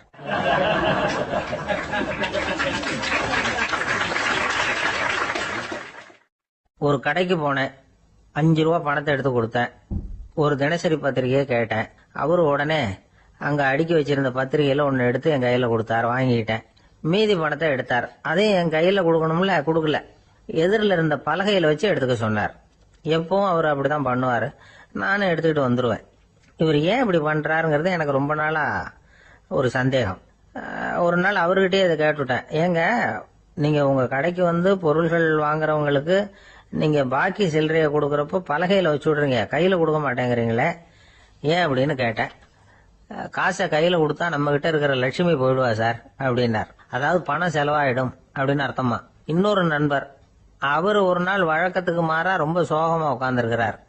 ஏங்க என்ன ஆச்சு, ஏன் இப்படி கப்பலே கவிழ்ந்தது மாதிரி உட்கார்ந்துருக்கிறீங்க அப்படின்னு கேட்டேன். கப்பலே கவிழ்ந்திருந்தா கூட நான் இப்படி கவலைப்பட மாட்டேன் சார், வேற ஒண்ணு நடந்து போச்சுன்னார். என்னன்னு கேட்டேன். என் உச்சந்தலையில பள்ளி ஒண்ணு விழுந்துட்டுதுன்னார். அதுக்காகவா இப்படி அப்படின்னு ஆச்சரியப்பட்டேன். ஆமாங்க, பள்ளி உச்சந்தலையில விழுந்தா பலன் என்னன்னு பஞ்சாங்கத்துல பார்த்தேன், மரணம்னு போட்டிருக்கு அப்படின்னு சொல்லிவிட்டு அவர் தொடர்ந்து கவலைப்பட ஆரம்பிச்சிட்டார். இப்படியும் ஒருத்தர், என் கூட வேலை பார்க்குற ஒருத்தர் எப்படி தெரியுமா, தினமும் வலது காலை வச்சுதான் ஆபீஸுக்கு உள்ள நுழைவார். என்னைக்காவது தவறுதலா இடது காலை வச்சு உள்ள வந்துட்டாருன்னா அன்னைக்கு பூரா மனசு சங்கடப்படுவார். எந்த வேலையும் சரியா ஓடாது. கேரம் போர்டு ஆடுற ஒருத்தர் எப்ப ஆட உட்கார்ந்தாலும் ஸ்ட்ரைக்கரை கை தவறி கீழே விழற மாதிரி பண்ணி அதுக்கப்புறம் அதை எடுத்துக்கிட்டு ஆட உட்காருவார். ஏன்னா எப்போ ஒரு தடவை நிஜமாவே அது வந்து கை தவறி கீழே விழுந்திருக்குது. அன்னைக்கு பிரமாதமா ஜெயிச்சுட்டார். உடனே ஒரு முடிவுக்கு வந்துட்டார், கை தவறுனா லாபம் அப்படின்னு. அதுக்கப்புறம் அதையே பழக்கமாக்கிக்கிட்டார். பூனை குறுக்க போனா சகுனம் சரியில்லைன்னு நினைக்கிறவங்க உண்டு. ஆனா ஒருத்தர் எப்படி தெரியுமா, அவர் வெளியில கிளம்புற சமயம் பக்கத்து வீட்டு ரேடியோவில் மியாவ் மியாவ் பூனை குட்டின்னு பாட்டு சத்தம் கேட்டா கூட போதும், சகனம் சரியில்லைன்னு பிரயாணத்தை கேன்சல் பண்ணிவிடுவார். இப்ப இவ்வளவு எதுக்கு சொல்றோம்னா, அளவுக்கு மீறின சகுன நம்பிக்கைகள் இருக்கு பாருங்க, இதோட பயமும் சேர்ந்துகிட்டதுன்னு வச்சுக்கோங்க, இது ஒருத்தருடைய மனநிலையை பாதிச்சிடும். இது வந்து உளவியல் நிபுணர்கள் சொல்ற கருத்து. வாழ்க்கையே தடுமாற வச்சிரும். பாதுகாப்பு இல்லாத உணர்வு, ஒரு விதமான டிப்ரெஷன் மனநிலை, இதெல்லாம் தான் இதுக்கு காரணமா அமையலாம். சில பேர் காய்கறி நறுக்க கத்திய கையில் எடுத்தா கூட நேரம் சரியா இருக்கா அப்படின்னு பார்த்துட்டு தான் வேலையை ஆரம்பிக்கிறது வழக்கம். அறிவு தான் மனசுக்கு வாத்தியாரா இருக்கணும், அப்பதான் வாழ்க்கை வந்து நிம்மதியா இருக்கும். அறிவு வந்து மனசு சொல்றபடியெல்லாம் கேட்க ஆரம்பிச்சுட்டுதுன்னா இடைஞ்சல் தான். ஒருத்தருக்கு 7ஆம் நம்பர் தான் ராசியான நம்பராம். 7ஆம் தேதி தான் எந்த காரியத்தையும் ஆரம்பிப்பாராம். 7 எழுத்து வர்றது மாதிரி பேரை மாத்தி வச்சுக்கிட்டார். 7 மணிக்கு தான் தினமும் எழுந்திருப்பார். 7ஆம் நம்பர் வீட்டில தான் குடியிருக்கார். கல்யாணம் கூட 7ஆம் தேதி தான் பண்ணிக்கிட்டார். அவர் ஒரு நாள் குதிரை பந்தயத்துக்கு போனாராம். குதிரையோட பேரையெல்லாம் பார்த்தார். ஒரு குதிரையோட பேர் 7 எழுத்துல அமைஞ்சிருந்தது. 7 தானே இவருக்கு அதிர்ஷ்ட நம்பர். அதனால உடனே அது பேர்ல பணத்தை கட்டினார். பந்தயம் நடந்தது. என்ன சார் ஆச்சுன்னு கேட்டாங்க. நான் பணம் கட்டின அந்த என்னோட குதிரை 7ஆவதா வந்து சேர்ந்தது சார் அப்படின்னாராம் சோகமா.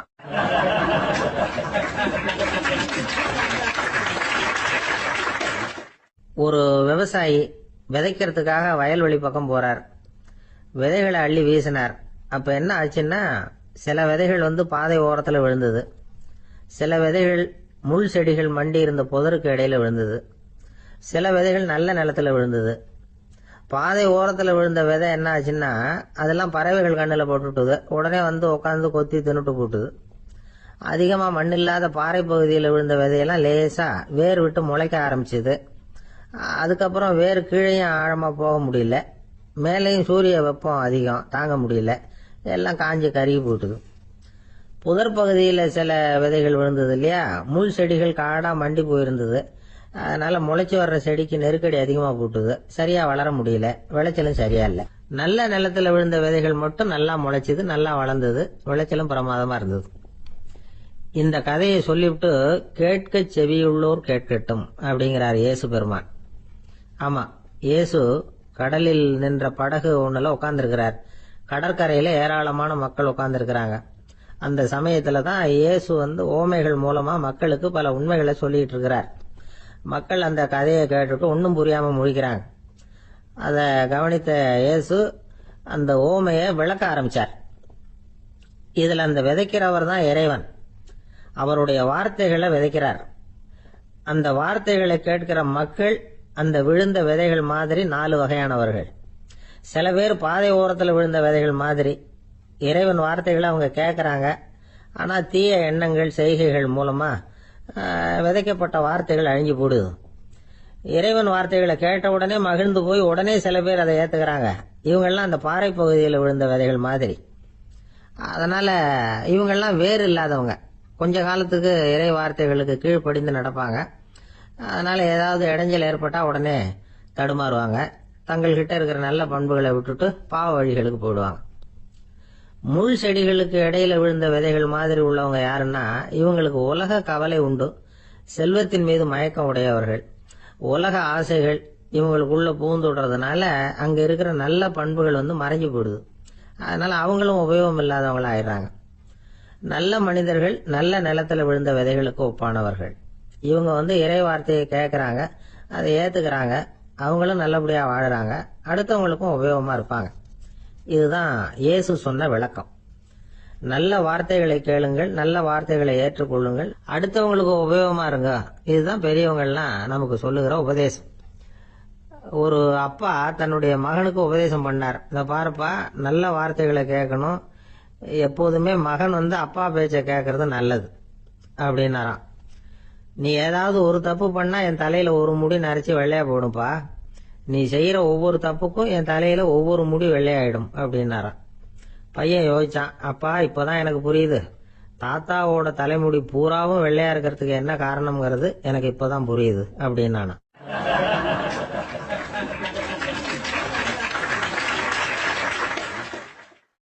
ஒரு ஊர்ல ஒரு ராஜா இருந்தார். அவர் ஒரு பூனை வளர்த்தார். ரொம்ப செல்லமா அவர் அந்த பூனையை வளர்த்தார். அவர் என்ன பண்ணுவார் தெரியுமா, இரவு நேரத்துல அந்த பூனையோட தலையில ஒரு விளக்க வச்சிருவார். அந்த பூனை ரொம்ப ஜாக்கிரதையா அந்த விளக்கு கீழே விழுந்துடாம பாத்துக்கும். தலையை ஆட்டாம ரொம்ப நிதானமா ராஜா பின்னாடி நடந்து போய்கிட்டே இருக்கும். அந்த விளக்கு வெளிச்சத்துல எல்லா வேலைகளையும் செஞ்சிருவார். கையில ஒரு விளக்க தனியா எடுத்துட்டு போக வேண்டிய அவசியமே இல்லை. விளக்க தூக்கிட்டு போற வேலையை அந்த பூனை பாத்துக்கும். அதனால ராஜாவுக்கு அந்த பூனை மேல ரொம்ப பிரியம். மந்திரிகளை எல்லாம் கூப்பிட்டு அவங்க கிட்ட சொல்லுவார், பாத்தீங்களா இந்த பூனை எவ்வளவு விசுவாசமா நடக்குது, என் பேர்ல எவ்வளவு மரியாதை பாத்தீங்களா அதுக்கு அப்படிம்பார். இதை கேட்டுட்டு அங்கிருந்த அமைச்சர்கள் ஒருத்தர் சொன்னார், மன்னா நீங்க சொல்றது சரிதான், இருந்தாலும் இந்த பூனையோட விசுவாசத்தை நாம கொஞ்சம் சோதிச்சு பார்க்க வேண்டியிருக்கு அப்படின்னாராம். சரி, உங்க ஆசையை ஏன் கெடுக்கணும், நல்லா சோதிச்சு பாருங்க அப்படின்னு சொல்லிவிட்டார் ராஜா. உடனே அந்த அமைச்சர் என்ன பண்ணார் தெரியுமா, எங்கேயோ புறப்பட்டு போனார். ஒரு 5-6 எலிகளை பிடிச்சிட்டு வந்தார். அரண்மனையில் ராஜா ஏதோ வேலை பார்த்துக்கிட்டு இருக்கிறாரு. பக்கத்துல அந்த பூனை ரொம்ப பணிவா நின்றுகிட்டு இருக்குது. அது தலையில விளக்கு எரிஞ்சுக்கிட்டு இருக்கு. அமைச்சர் தான் பிடிச்சிட்டு வந்த எலிகளை அந்த பூனை பார்வையில படுறது மாதிரி எதிரில் விட்டார். அந்த எலிகள்லாம் அங்கேயும் இங்கேயும் ஓட ஆரம்பிச்சுது. அதை பார்த்தது பூனை, அவ்வளவுதான். தலையில இருக்கிற விளக்க பத்தியும் கவலைப்படல, ராஜாவை பத்தியும் கவலைப்படல. ஒரே பாய்ச்சலா பாஞ்சு எலிகளை துரத்த ஆரம்பிச்சுட்டுது. தலையில இருந்த விளக்கு எங்கேயோ போய் விழுந்தது, அணைஞ்சு போச்சு. இருட்டுல ராஜா தடுமாற ஆரம்பிச்சுட்டார். இந்த சமயத்துல அந்த அமைச்சர் மறுபடியும் விளக்க ஏத்தினார், வெளிச்சம் வந்தது. அதுக்கப்புறம் அந்த அமைச்சர் பேசினார், அரசே பூனையோட விசுவாசத்தை பாத்தீங்களா, எலி அது கண்ணுல படுற வரைக்கும் தான் விசுவாசமா இருந்தது, அது மாதிரி எலிய பார்த்ததும் எல்லாத்தையும் விட்டுட்டு அதை துரத்த ஆரம்பிச்சிடுது பாத்தீங்களா. தான் அந்த பூனையை பத்தி நினைச்சது தப்புங்கிறது அதுக்கப்புறம் தான் அந்த ராஜாவுக்கு புரிஞ்சுதான். சரி, இப்ப எதுக்கு இந்த கதையெல்லாம் அப்படிங்கிறீங்களா? இந்த பூனை மாதிரி தான் நம்ம மனசும். மனசை எவ்வளவுதான் பயிற்சி கொடுத்து பக்குவமா வச்சிருந்தாலும் பாக்குறதுக்கு பரமசாது மாதிரி தான் இருக்கும். பார்க்க வேண்டியதை பார்த்துட்டுதுன்னா பாஞ்சிரும். இந்த பூனை மாதிரி புலன் இன்ப பொருள்கள் கிட்டாத வரைக்கும் மனம் அடங்கி இருக்கிறது மாதிரி தான் தெரியும். கொஞ்சம் வாய்ப்பு கிடைச்சாலும் அது குதிக்க ஆரம்பிச்சிரும், தப்பு பண்ண ஆரம்பிச்சிரும். பெரிய பெரிய முனிவர்கள் வாழ்க்கையில நடந்த வீழ்ச்சி இதை தான் நிரூபிக்குது. புலன்களின் ஆற்றல் அதிகம், அதனால மனக்கட்டுப்பாடு பயிற்சிகள்ல ரொம்ப எச்சரிக்கையா இருக்கணுங்கிறார் சுவாமி சிவானந்தர். மது பழக்கத்தையே விட்டுட்டேன்னு உறுதியா இருப்பான். கடை கண்ணுல பட்டுட்டுதுன்னா கால் அவனை கேட்காமலே இழுத்துக்கிட்டு உள்ள போயிடும். இதுதான் மனசுங்கிறது. அதுதான் அந்த ராஜா வளர்த்த பூனை. நம்மால் ஒருத்தன் அந்த ராஜா பூனை தலையில விளக்க வச்சது மாதிரி இவன் தன்னுடைய தலையிலேயே ஒரு விளக்க ஏற்றி வச்சுக்கிட்டு என்னத்தையோ தேட ஆரம்பிச்சான். தேடிட்டு இருக்கிறான். தலையை ஆட்டாம நிதானமா நடந்து ரொம்ப நேரமா தேடிட்டு இருக்கிறான். அந்த சமயம் அங்க ஒருத்தர் என்னத்தை தேடுறீங்கன்னு கேட்டார். அதுதான் மறந்து போச்சு அப்படின்னு இழுத்தான். சரி, கொஞ்சம் இப்படி உட்காருங்க, ஞாபகம் வந்ததும் தேட ஆரம்பிக்கலாம் அப்படின்னாரு அவரு. இவன் கொஞ்ச நேரம் உட்காந்து யோசிச்சான். அப்புறம் திடீர்னு எழுந்திருச்சான். ஞாபகம் வந்துட்டுதுன்னா. என்னன்னு கேட்டார். எங்க வீட்டுல இருந்த விளக்க எங்க வச்சேன்னு தெரியல, அததான் தேடிட்டு இருக்கிறேன், ஏத்தி வைக்கலாம்னு பாக்குறேன் அப்படின்னா.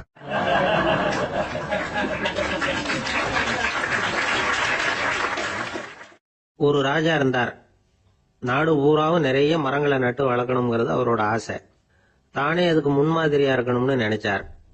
அரண்மனையை சுத்தி மரங்களை நட்டு வளர்த்தார். இத பார்த்துட்டு ஜனங்களும் அவங்கவுங்க வீட்டை சுத்தி மரக்கன்றுகளை நட்டு வளர்த்தாங்க. கொஞ்ச காலத்துல ஊரு பூரா பசுமையா மாறிச்சு. எல்லாருக்கும் சந்தோஷமா இருந்தது.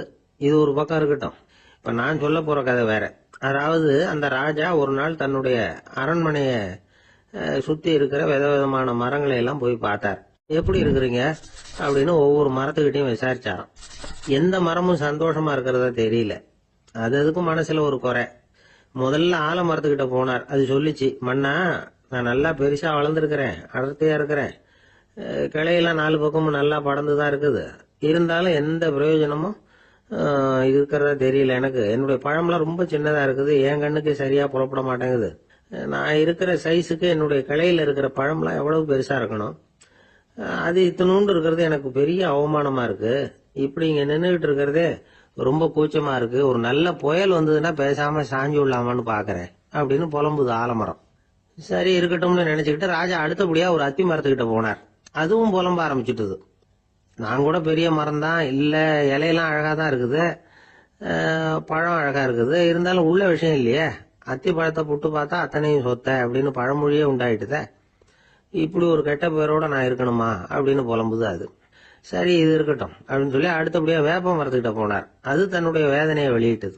எனக்கு எவ்வளவோ மருத்துவ குணங்கள்லாம் இருக்கிறதா சொல்லிக்கிறாங்க, இருந்தாலும் என்ன பிரயோஜனம், என்னுடைய பழத்தை மனிதர்கள் யாரும் விரும்பி சாப்பிடுறது இல்லையே அப்படின்னு. ராஜா அடுத்தாப்புல இருந்து ஒரு பனை மரத்துக்கிட்ட போனார். நான் நல்லா உயரமா தான் வளர்ந்துருக்கிறேன், மற்ற மரங்கள்லாம் என்ன அண்ணாந்து தான் பார்க்கணும், இருந்தாலும் என்கிட்ட நிழலுக்காக யாரும் ஒதுங்கறது இல்லையே அப்படின்னுது.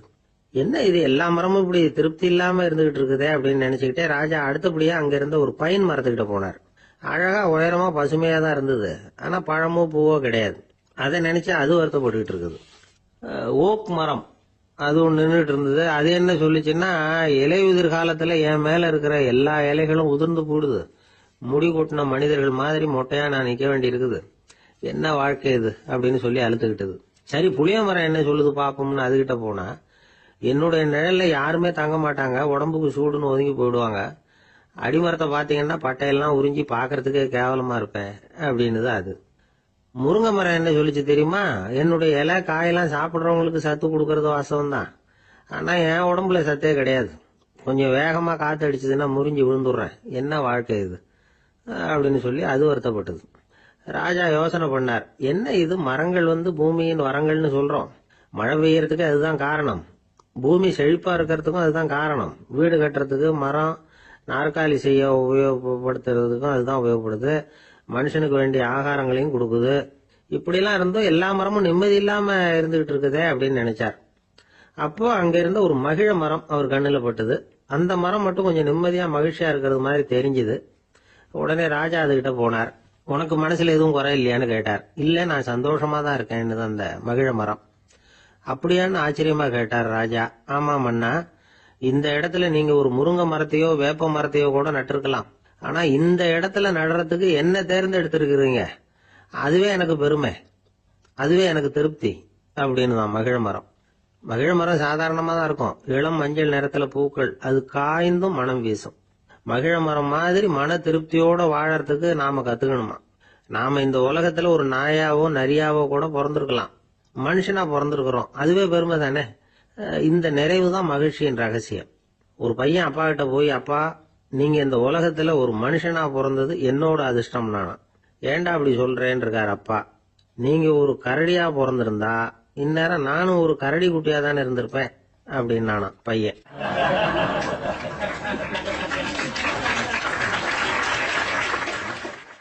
இந்த உலகத்துல நாம நல்லபடியா இருக்கணும்னா அதுக்கு முக்கியமா தேவைப்படுறது ரெண்டு.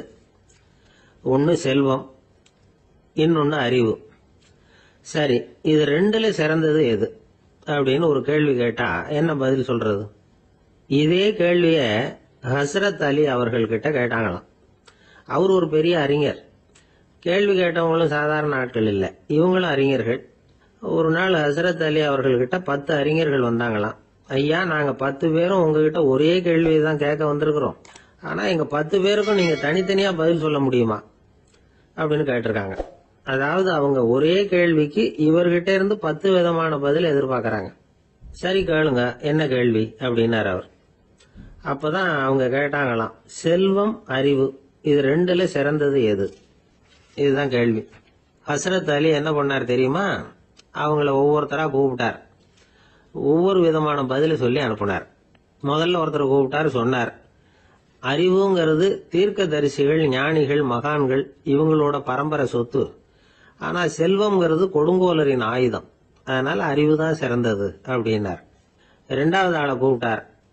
உங்ககிட்ட செல்வம் இருந்தா நீங்க தான் அதை காப்பாற்றணும். ஆனா அறிவு உங்களை எப்பவும் காப்பாற்றும். ஆகவே அறிவு தான் சிறந்தது அப்படின்னார். 3வது ஆளை கூப்பிட்டார். செல்வந்தனுக்கு எப்போதும் விரோதிகள் அதிகம், ஆனா அறிஞனுக்கு நண்பர்கள் அதிகம். அதனால அறிவு தான் சிறந்ததுன்னார். அடுத்தவரை கூப்பிட்டார். செல்வம் அடுத்தவங்களுக்கு கொடுக்க கொடுக்க குறையும், ஆனா கல்விங்கிறது அதிகரிச்சுக்கிட்டே வரும், கொடுக்கறதுனால குறையாது. அதனால அறிவு தான் சிறந்ததுன்னார். இன்னொருத்தரை கூப்பிட்டார். அறிவுள்ளவன் எப்பவும் அதை அடுத்தவங்களுக்கு வாரி வழங்கிக்கிட்டே இருப்பான். அதனால அவங்ககிட்ட தாராளத்தன்மை இருக்கும். ஆனா செல்வந்தன் கிட்ட கஞ்சத்தனம் தான் இருக்கும். அதனால அறிவு தான் சிறந்ததுன்னார். 6வது நபரை கூப்பிட்டார். செல்வத்தை கள்வர்கள் திருடிட்டு போக முடியும், ஆனா அறிவை அப்படி திருடிட்டு போக முடியாது அப்படின்னார். 7வது நபரை கூப்பிட்டார். செல்வம் கால ஓட்டத்துல அழிஞ்சிரும், ஆனா அறிவை கால ஓட்டம் ஒன்றும் பண்ண முடியாது. ஆகவே அறிவே சிறந்ததுன்னார். 8வது ஆளை கூப்பிட்டு சொன்னார், செல்வத்துக்கு எப்பவும் எல்லை உண்டு, நிறை உண்டு, அளவு உண்டு, கணக்கு உண்டு. ஆனா அறிவுக்கு அப்படிப்பட்ட எல்லை எதுவும் கிடையாது. அதனால அதுதான் சிறந்ததுன்னார். அடுத்தவனை கூப்பிட்டார். செல்வம் உள்ளத்துல உள்ள ஒளியை போக்கி விடும், இருட்டை உண்டாக்கிவிடும், விரிந்த மனப்பான்மையை குறுகலாக்கிவிடும். ஆனா அறிவு அப்படி இல்லை, இருண்ட உள்ளத்துல ஒளியை பாய்ச்சி அதை விசாலப்படுத்துது. அதுதான் சிறந்ததுன்னார். கடைசியா 10வது நபரை கூப்பிட்டார். செல்வம் மனசுல செருக்கை உண்டாக்குது, ஆணவத்தை ஏற்படுத்துது. அதனால நானே கடவுள்னு நினைக்கிற அளவுக்கு மனுஷனை தாழ்த்தி விடுது. ஆனா அறிவு பணிவையும் பண்பாட்டையும் வளர்க்குது. அதனால அறிவு தான் சிறந்ததுன்னார்.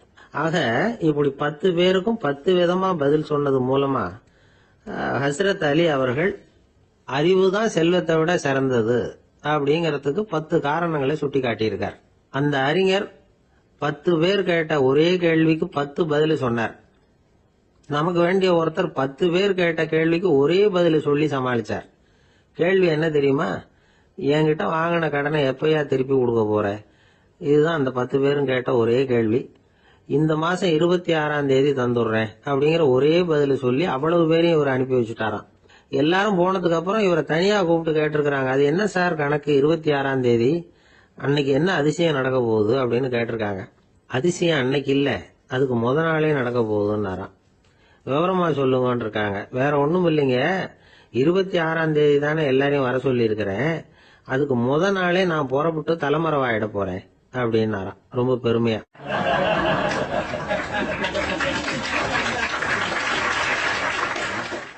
துருக்மேனியாவில் அஷ்காபாத் அப்படின்னு ஒரு நகரத்துல ஒரு புவியியல் விஞ்ஞானி இருந்தார். அவரு ஒரு நாய்க்குட்டி வளர்த்தார். ஒரு நாள் முன்னிரவு நேரம் ஒரு மேஜைக்கு முன்னாடி உட்கார்ந்து அந்த விஞ்ஞானி ஏதோ கணக்கு போட்டுக்கிட்டு இருக்கிறார். அவருக்கு ஒரு சின்ன பெண் குழந்தை, அது தொட்டில தூங்கிட்டு இருக்குது. அந்த நாய்க்குட்டியும் ஒரு மூலையில படுத்து அது பாட்டுக்கு தூங்கிட்டு இருந்தது. ஒரே அமைதி. அந்த நேரத்துல திடீர்னு அந்த நாய்க்குட்டி துள்ளி எழுந்திருச்சுது. நேரா குழந்தைகிட்ட ஓடிச்சு. அந்த குழந்தைய அது போட்டிருந்த ட்ரெஸ்ஸோட சேர்த்து கவ்வி தூக்குச்சு. தூக்கிட்டு வாசல் பக்கம் ஓடிச்சு. நாய்க்குட்டி குழந்தைய கவ்வி தூக்க முடியுமாங்கிற சந்தேகம் உங்களுக்கு இல்லையா? நீங்க நம்ம ஊர் நாய்க்குட்டியவே பார்த்து பழக்கப்பட்டிருக்கீங்க. அதனால நம்புறதுக்கு சிரமமா இருக்கும். அந்த ஊர்ல எல்லாம் அது ரொம்ப ஸ்ட்ராங்கா இருக்கும். ஒரு ஏதோ கண்ணுக்குட்டி மாதிரி இருக்கும். விஞ்ஞானி அதை பார்த்துட்டார். உடனே அந்த நாய்க்கு வெறி பிடிச்சிட்டுதுன்னு முடிவு பண்ணிட்டு தன்னோட கை துப்பாக்கி எடுத்தார். எடுத்துக்கிட்டு ஓடி வந்தார். அவர் வெளியில நாய்க்குட்டி எங்க அப்படின்னு பார்த்து தேடுறார். அந்த நேரத்துல அந்த வீடு இடிஞ்சு விழுது. காரணம் பூமி அதிர்ச்சி. இப்படி பூமி அதிர்ச்சி உண்டாக போகுதுங்கிறது அந்த நாய்க்குட்டிக்கு முன்னாடியே தெரிஞ்சு போச்சு. அதுதான் குழந்தைய தூக்கிட்டு வெளியில ஓடி வந்திருக்குது. அது மூலமா அந்த குடும்பத்தையே காப்பாத்தி இருக்குது அந்த நாய்க்குட்டி. இந்த சம்பவம் நடக்கிறதுக்கு 3 நாளைக்கு முன்னாடியே சில பிராணிகளுக்கு இப்படி நடக்க போகுதுங்கிறது தெரிஞ்சிருக்குதான். ஆமா, அந்த நகரத்துல 3 நாளைக்கு முன்னாடியே பாம்பு, பல்லி இதெல்லாம் அது தங்கி இருந்த வலையை விட்டு வெளியில ஓடி வந்துட்டுது. அதே மாதிரி அங்க இருந்த புறாவெல்லாம் பறந்து போயிடுச்சான். இதே மாதிரி யுகோஸ்லோவியாவில் கூட ஒரு நகரம். அங்க ஒரு நாள் ராத்திரி ஒரு மிருக காட்சி சாலையில திடீர்னு ஒரு பெரிய கலவரம், கூச்சல், குழப்பம். அங்க இருந்த கழுதை, புலி, யானை, பறவை எல்லாம் கண்ணாபின்னான்னு கத்த ஆரம்பிச்சுட்டுது. நீர் யானை அதுக்குன்னு போட்டிருந்த தடுப்பையே தாண்டி குதிச்சு வெளியில வந்துட்டுதான். மறுநாள் தான் எல்லாருக்கும் விஷயம் புரிஞ்சுது. அடுத்த நாள் காலையில அங்க பூமி அதிர்ச்சி உண்டாயிட்டுது. இப்ப பாருங்க, அதாவது மனுஷனை போய் தீர்க்க தரிசி அது இதுன்னு சொல்லிட்டு இருக்கிறோம். இவனை விட அது பரவாயில்லைன்னு தோணுது. அதாவது மிருகங்கள் ஒண்ணு நடக்க போகுதுங்கிறத முன்னாடியே புரிஞ்சுக்குதே.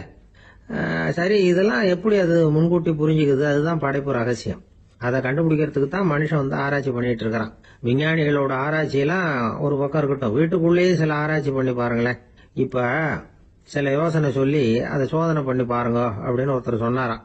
அதாவது இப்ப மழை வருமா வராதா அப்படின்னு தெரிஞ்சுக்கணுமா, உடனே ஒரு பூனைக்குட்டி பின்னாடியே மெதுவா போய் அது என்ன செய்யுதுன்னு கவனிச்சு பார்க்கணும்.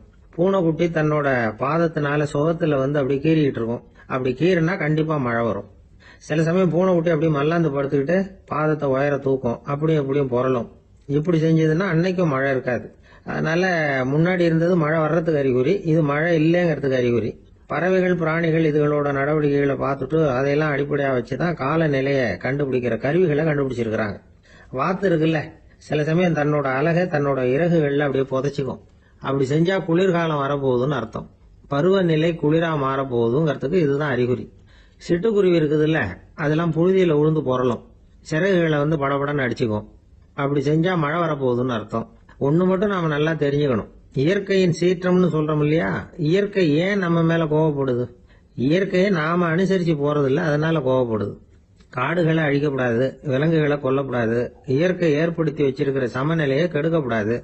அதை புரிஞ்சுக்கிட்டு வாழ்ந்தோம்னா பூமியும் நடுங்காது, நாமளும் நடுங்க வேண்டிய அவசியம் இருக்காது. ஒருத்தர் இருந்தார், சாராய கடைக்கு போனாராம். நிறைய சாப்பிட்டார். அப்புறம் சொன்னார், இது ரொம்ப அற்புதமான சரக்கு போல இருக்கு. உள்ள போன உடனே இந்த பூமியே நடுங்கிறது மாதிரி இருக்கு எனக்கு அப்படின்னாராம். இதுக்கு கடைக்காரர் சொல்லியிருக்கார், நீங்க சாப்பிட்டது வெறும் பச்சை தண்ணி தாங்க, இப்ப ஏற்பட்டிருக்கிறது நிஜம் பூமி அதிர்ச்சி அப்படின்னாராம்.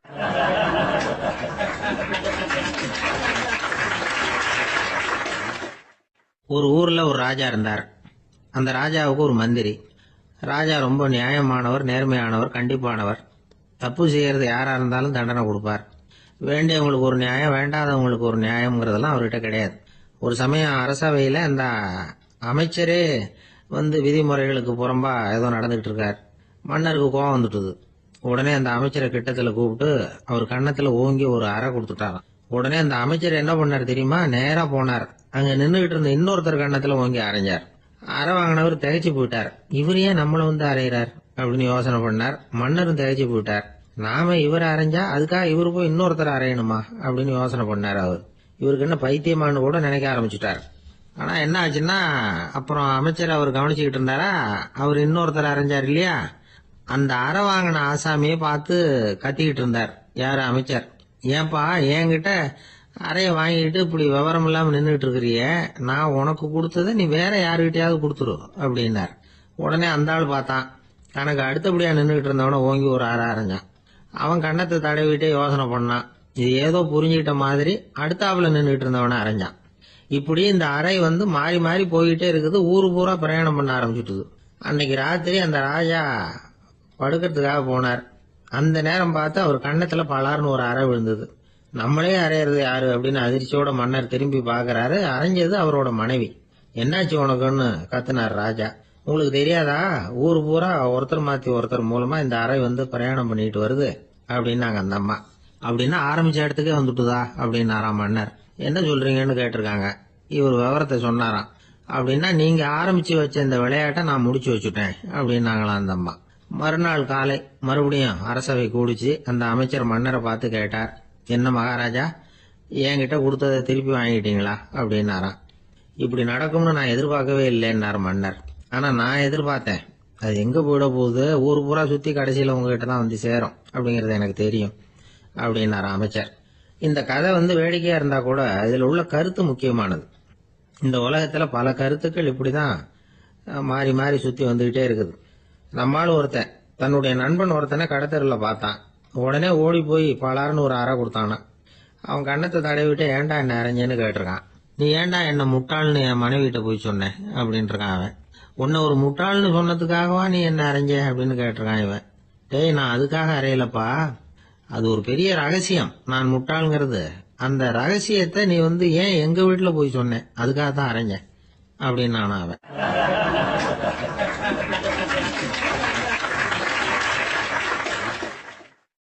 பக்தின்னு சொல்றோம் இல்லையா, அது 3 வகைப்படும் அப்படிங்கிறாரு ஒரு பெரியவர்.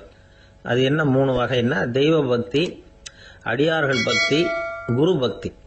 அடியார் பக்தியை விட தெய்வ பக்தியை விட குரு பக்தி தான் ரொம்பவும் சிறந்ததுங்கிறார் அவர். தெய்வத்துக்கிட்ட செஞ்ச பாவம் குருநாதர்கிட்ட தீர்ந்துருமா, குருநாதர்கிட்ட செஞ்ச பாவம் தெய்வத்துக்கிட்ட போனாலும் தீராதான். இப்படி பெரியவங்களாம் சொல்லி வச்சிருக்கிறாங்க. ஒரு காடு, அங்க அயோத தௌமியர் அப்படின்னு ஒரு தபோதனர். அவரு பல மாணவர்களை ஒன்னா சேர்த்து ஒரு குருகுலம் நடத்திட்டு இருக்கிறார். பல தரப்பட்டவங்க பல திறப்பட்டவங்க மாணவர்கள் அதுல சேர்ந்து படிச்சுக்கிட்டு இருக்கிறாங்க. பாஞ்சால ராஜகுமாரன் ஒருத்தனும் அந்த குருகுலத்துல சேர்ந்து படிச்சுக்கிட்டு இருக்கிறான். அவன் பேரு ஆருணி. பெரிய இடத்து புள்ள, இருந்தாலும் படுப்புல ரொம்ப கெட்டிக்காரனா இருந்தான். அவன் தான் அங்க முதல் மாணவன். ஒரு நாள் குருநாதர் அந்த அரசகுமாரனை கூப்பிட்டார். நம்ம குருகுலத்துக்கு சொந்தமான வயல்ல தண்ணீர் பெருகி வெள்ளம் பயிரை அழிக்குதான், அதனால நீ போய் மடையை அடைச்சிட்டு வந்துரு அப்படின்னார். அந்த அரசகுமாரன் உடனே புறப்பட்டான். குருநாதர் சொல்லிட்டார்ல, உடனே புறப்பட்டான். நான் பெரிய இடத்து பிள்ளையாச்சே, ராஜகுமாரன் ஆச்சே, ரொம்ப செல்வா கூட வளர்ந்தவனாச்சே, நான் போய் வயல்ல இறங்கி வேலை செய்யறதா அப்படின்னுலாம் அவன் நினைக்கல. குருநாதர் கட்டளையை நிறைவேற்ற வேண்டியது நம்ம கடமை அப்படின்னு நினைச்சான். உடனே ஒரு மண்வெட்டியை தூக்கி தோல்ல வச்சுக்கிட்டு புறப்பட்டு போயிட்டான். வயலுக்கு போனான். பார்த்தான், தண்ணி கரையை உடைச்சுக்கிட்டு வயலுக்குள்ள ஏகமா பாஞ்சிக்கிட்டு இருக்குது. இவன் மண்வெட்டியால களிமண்ணை புல்லோட சேர்த்து புல் பத்த மாதிரி வெட்டி வெட்டி போட்டான். இருந்தாலும் மடையை அடைக்க முடியல. தண்ணி அதை மீறி வந்துகிட்டே இருக்கு. தண்ணி வேகமா வயலுக்குள்ள போய்கிட்டே இருக்குது. போடுற பத்தையெல்லாம் கரைஞ்சி கரைஞ்சி போயிட்டு இருக்கு. இருந்தாலும் இவன் தன்னுடைய முயற்சியை கைவிடல. வெட்டி வெட்டி போட்டுக்கிட்டே இருக்கிறான். காலையில் அங்க போனவன் சாயந்தரம் வரைக்கும் இப்படி செஞ்சுக்கிட்டு இருக்கிறான். உடம்பும் மனசும் ரொம்பவும் சோர்ந்து போச்சு. இருந்தாலும் குருநாதர் இட்ட கட்டளையை நிறைவேற்றாம இருக்கிறோமேங்கிற ஒரு குறை அவனுக்கு இருக்கு. குரு கட்டளையை நிறைவேற்றாத நான் இன்னமும் இருக்கணுமா அப்படின்னு யோசனை பண்ண ஆரம்பிச்சுட்டான். என்ன செய்யலாம்னு பார்த்தான். நம்ம குருநாதர் இட்ட பணிக்காக இந்த உடம்பையே தியாகம் பண்ணலாம் அப்படின்னு முடிவு பண்ணான். தண்ணி பாயுதுல, அதுக்கு குறுக்க விழுந்து அப்படியே மடையை அடைச்சிக்கிட்டு அப்படியே படுத்துட்டான். இது மற்றவங்களுக்கு தெரியாது. அன்னைக்கு ராத்திரி ஒரு விளக்கு முன்னாடி உட்காந்து குருநாதர் பிள்ளைங்களுக்கு பாடம் சொல்லி கொடுத்துட்டு இருக்கிறார். வரிசையில் இருக்கக்கூடிய ராஜகுமாரனை காணல. நம்ம ஆருணி எங்க போனா அப்படின்னு சொல்லி மற்ற மாணவர்களை விசாரிச்சார்.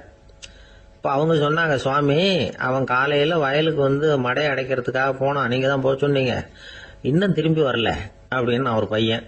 குருநாதர் உடனே ஒரு தீவெட்டி எடுத்துக்கிட்டு மாணவர்களை அழைச்சிக்கிட்டு வயலுக்கு போனார். அங்க போய் பார்த்தா ஆளை காணும். ஆருணி ஆருணின்னு சொல்லி சத்தம் போட்டு கூப்பிட்டு பாக்குறார். நான் இங்க இருக்கேன் குருநாதா அப்படின்னு காலுக்கு அடியிலிருந்து ஒரு சத்தம் வருது. குனிஞ்சு பார்த்தா அவன் மடையில் படுத்திருக்கிறான். என்னப்பா இதுன்னார். காலையிலேருந்து இந்த மடையை அடைச்சி பார்த்தேன் சுவாமி, முடியல, அதனால் இப்படி குறுக்க படுத்துட்டேன். என்னை தாண்டறதுக்கு பயந்து போய் தண்ணியே தேங்கி நின்றுட்டுது அப்படின்னா. அவனுடைய குரு பக்தியையும் அவனை தாண்டறதுக்கு அஞ்சு நிற்கிற தண்ணி தேக்கத்தையும் பார்த்துட்டு எல்லாரும் ரொம்ப ஆச்சரியப்பட்டு போயிட்டாங்களாம். 6 மணி எழுந்திரிச்சு வா அப்படின்னு கூப்பிட்டாராம் குருநாதர். அவன் தண்ணீரை பொழந்துக்கிட்டு எழுந்திரிச்சு வந்தானான். அதனால அவனுக்கு உத்தாலகன் அப்படின்னு ஒரு பேர். உத்தாலகன்னா தண்ணீரை பிளந்தவன் அர்த்தம். அந்த உத்தாலகன் மாதிரி இந்த காலத்து மாணவர்களுக்கும் குரு பக்தி வேணும் அப்படின்னு சொன்னோம் ஒரு பள்ளிக்கூடத்தில். உடனே நிறைய மாணவர்கள்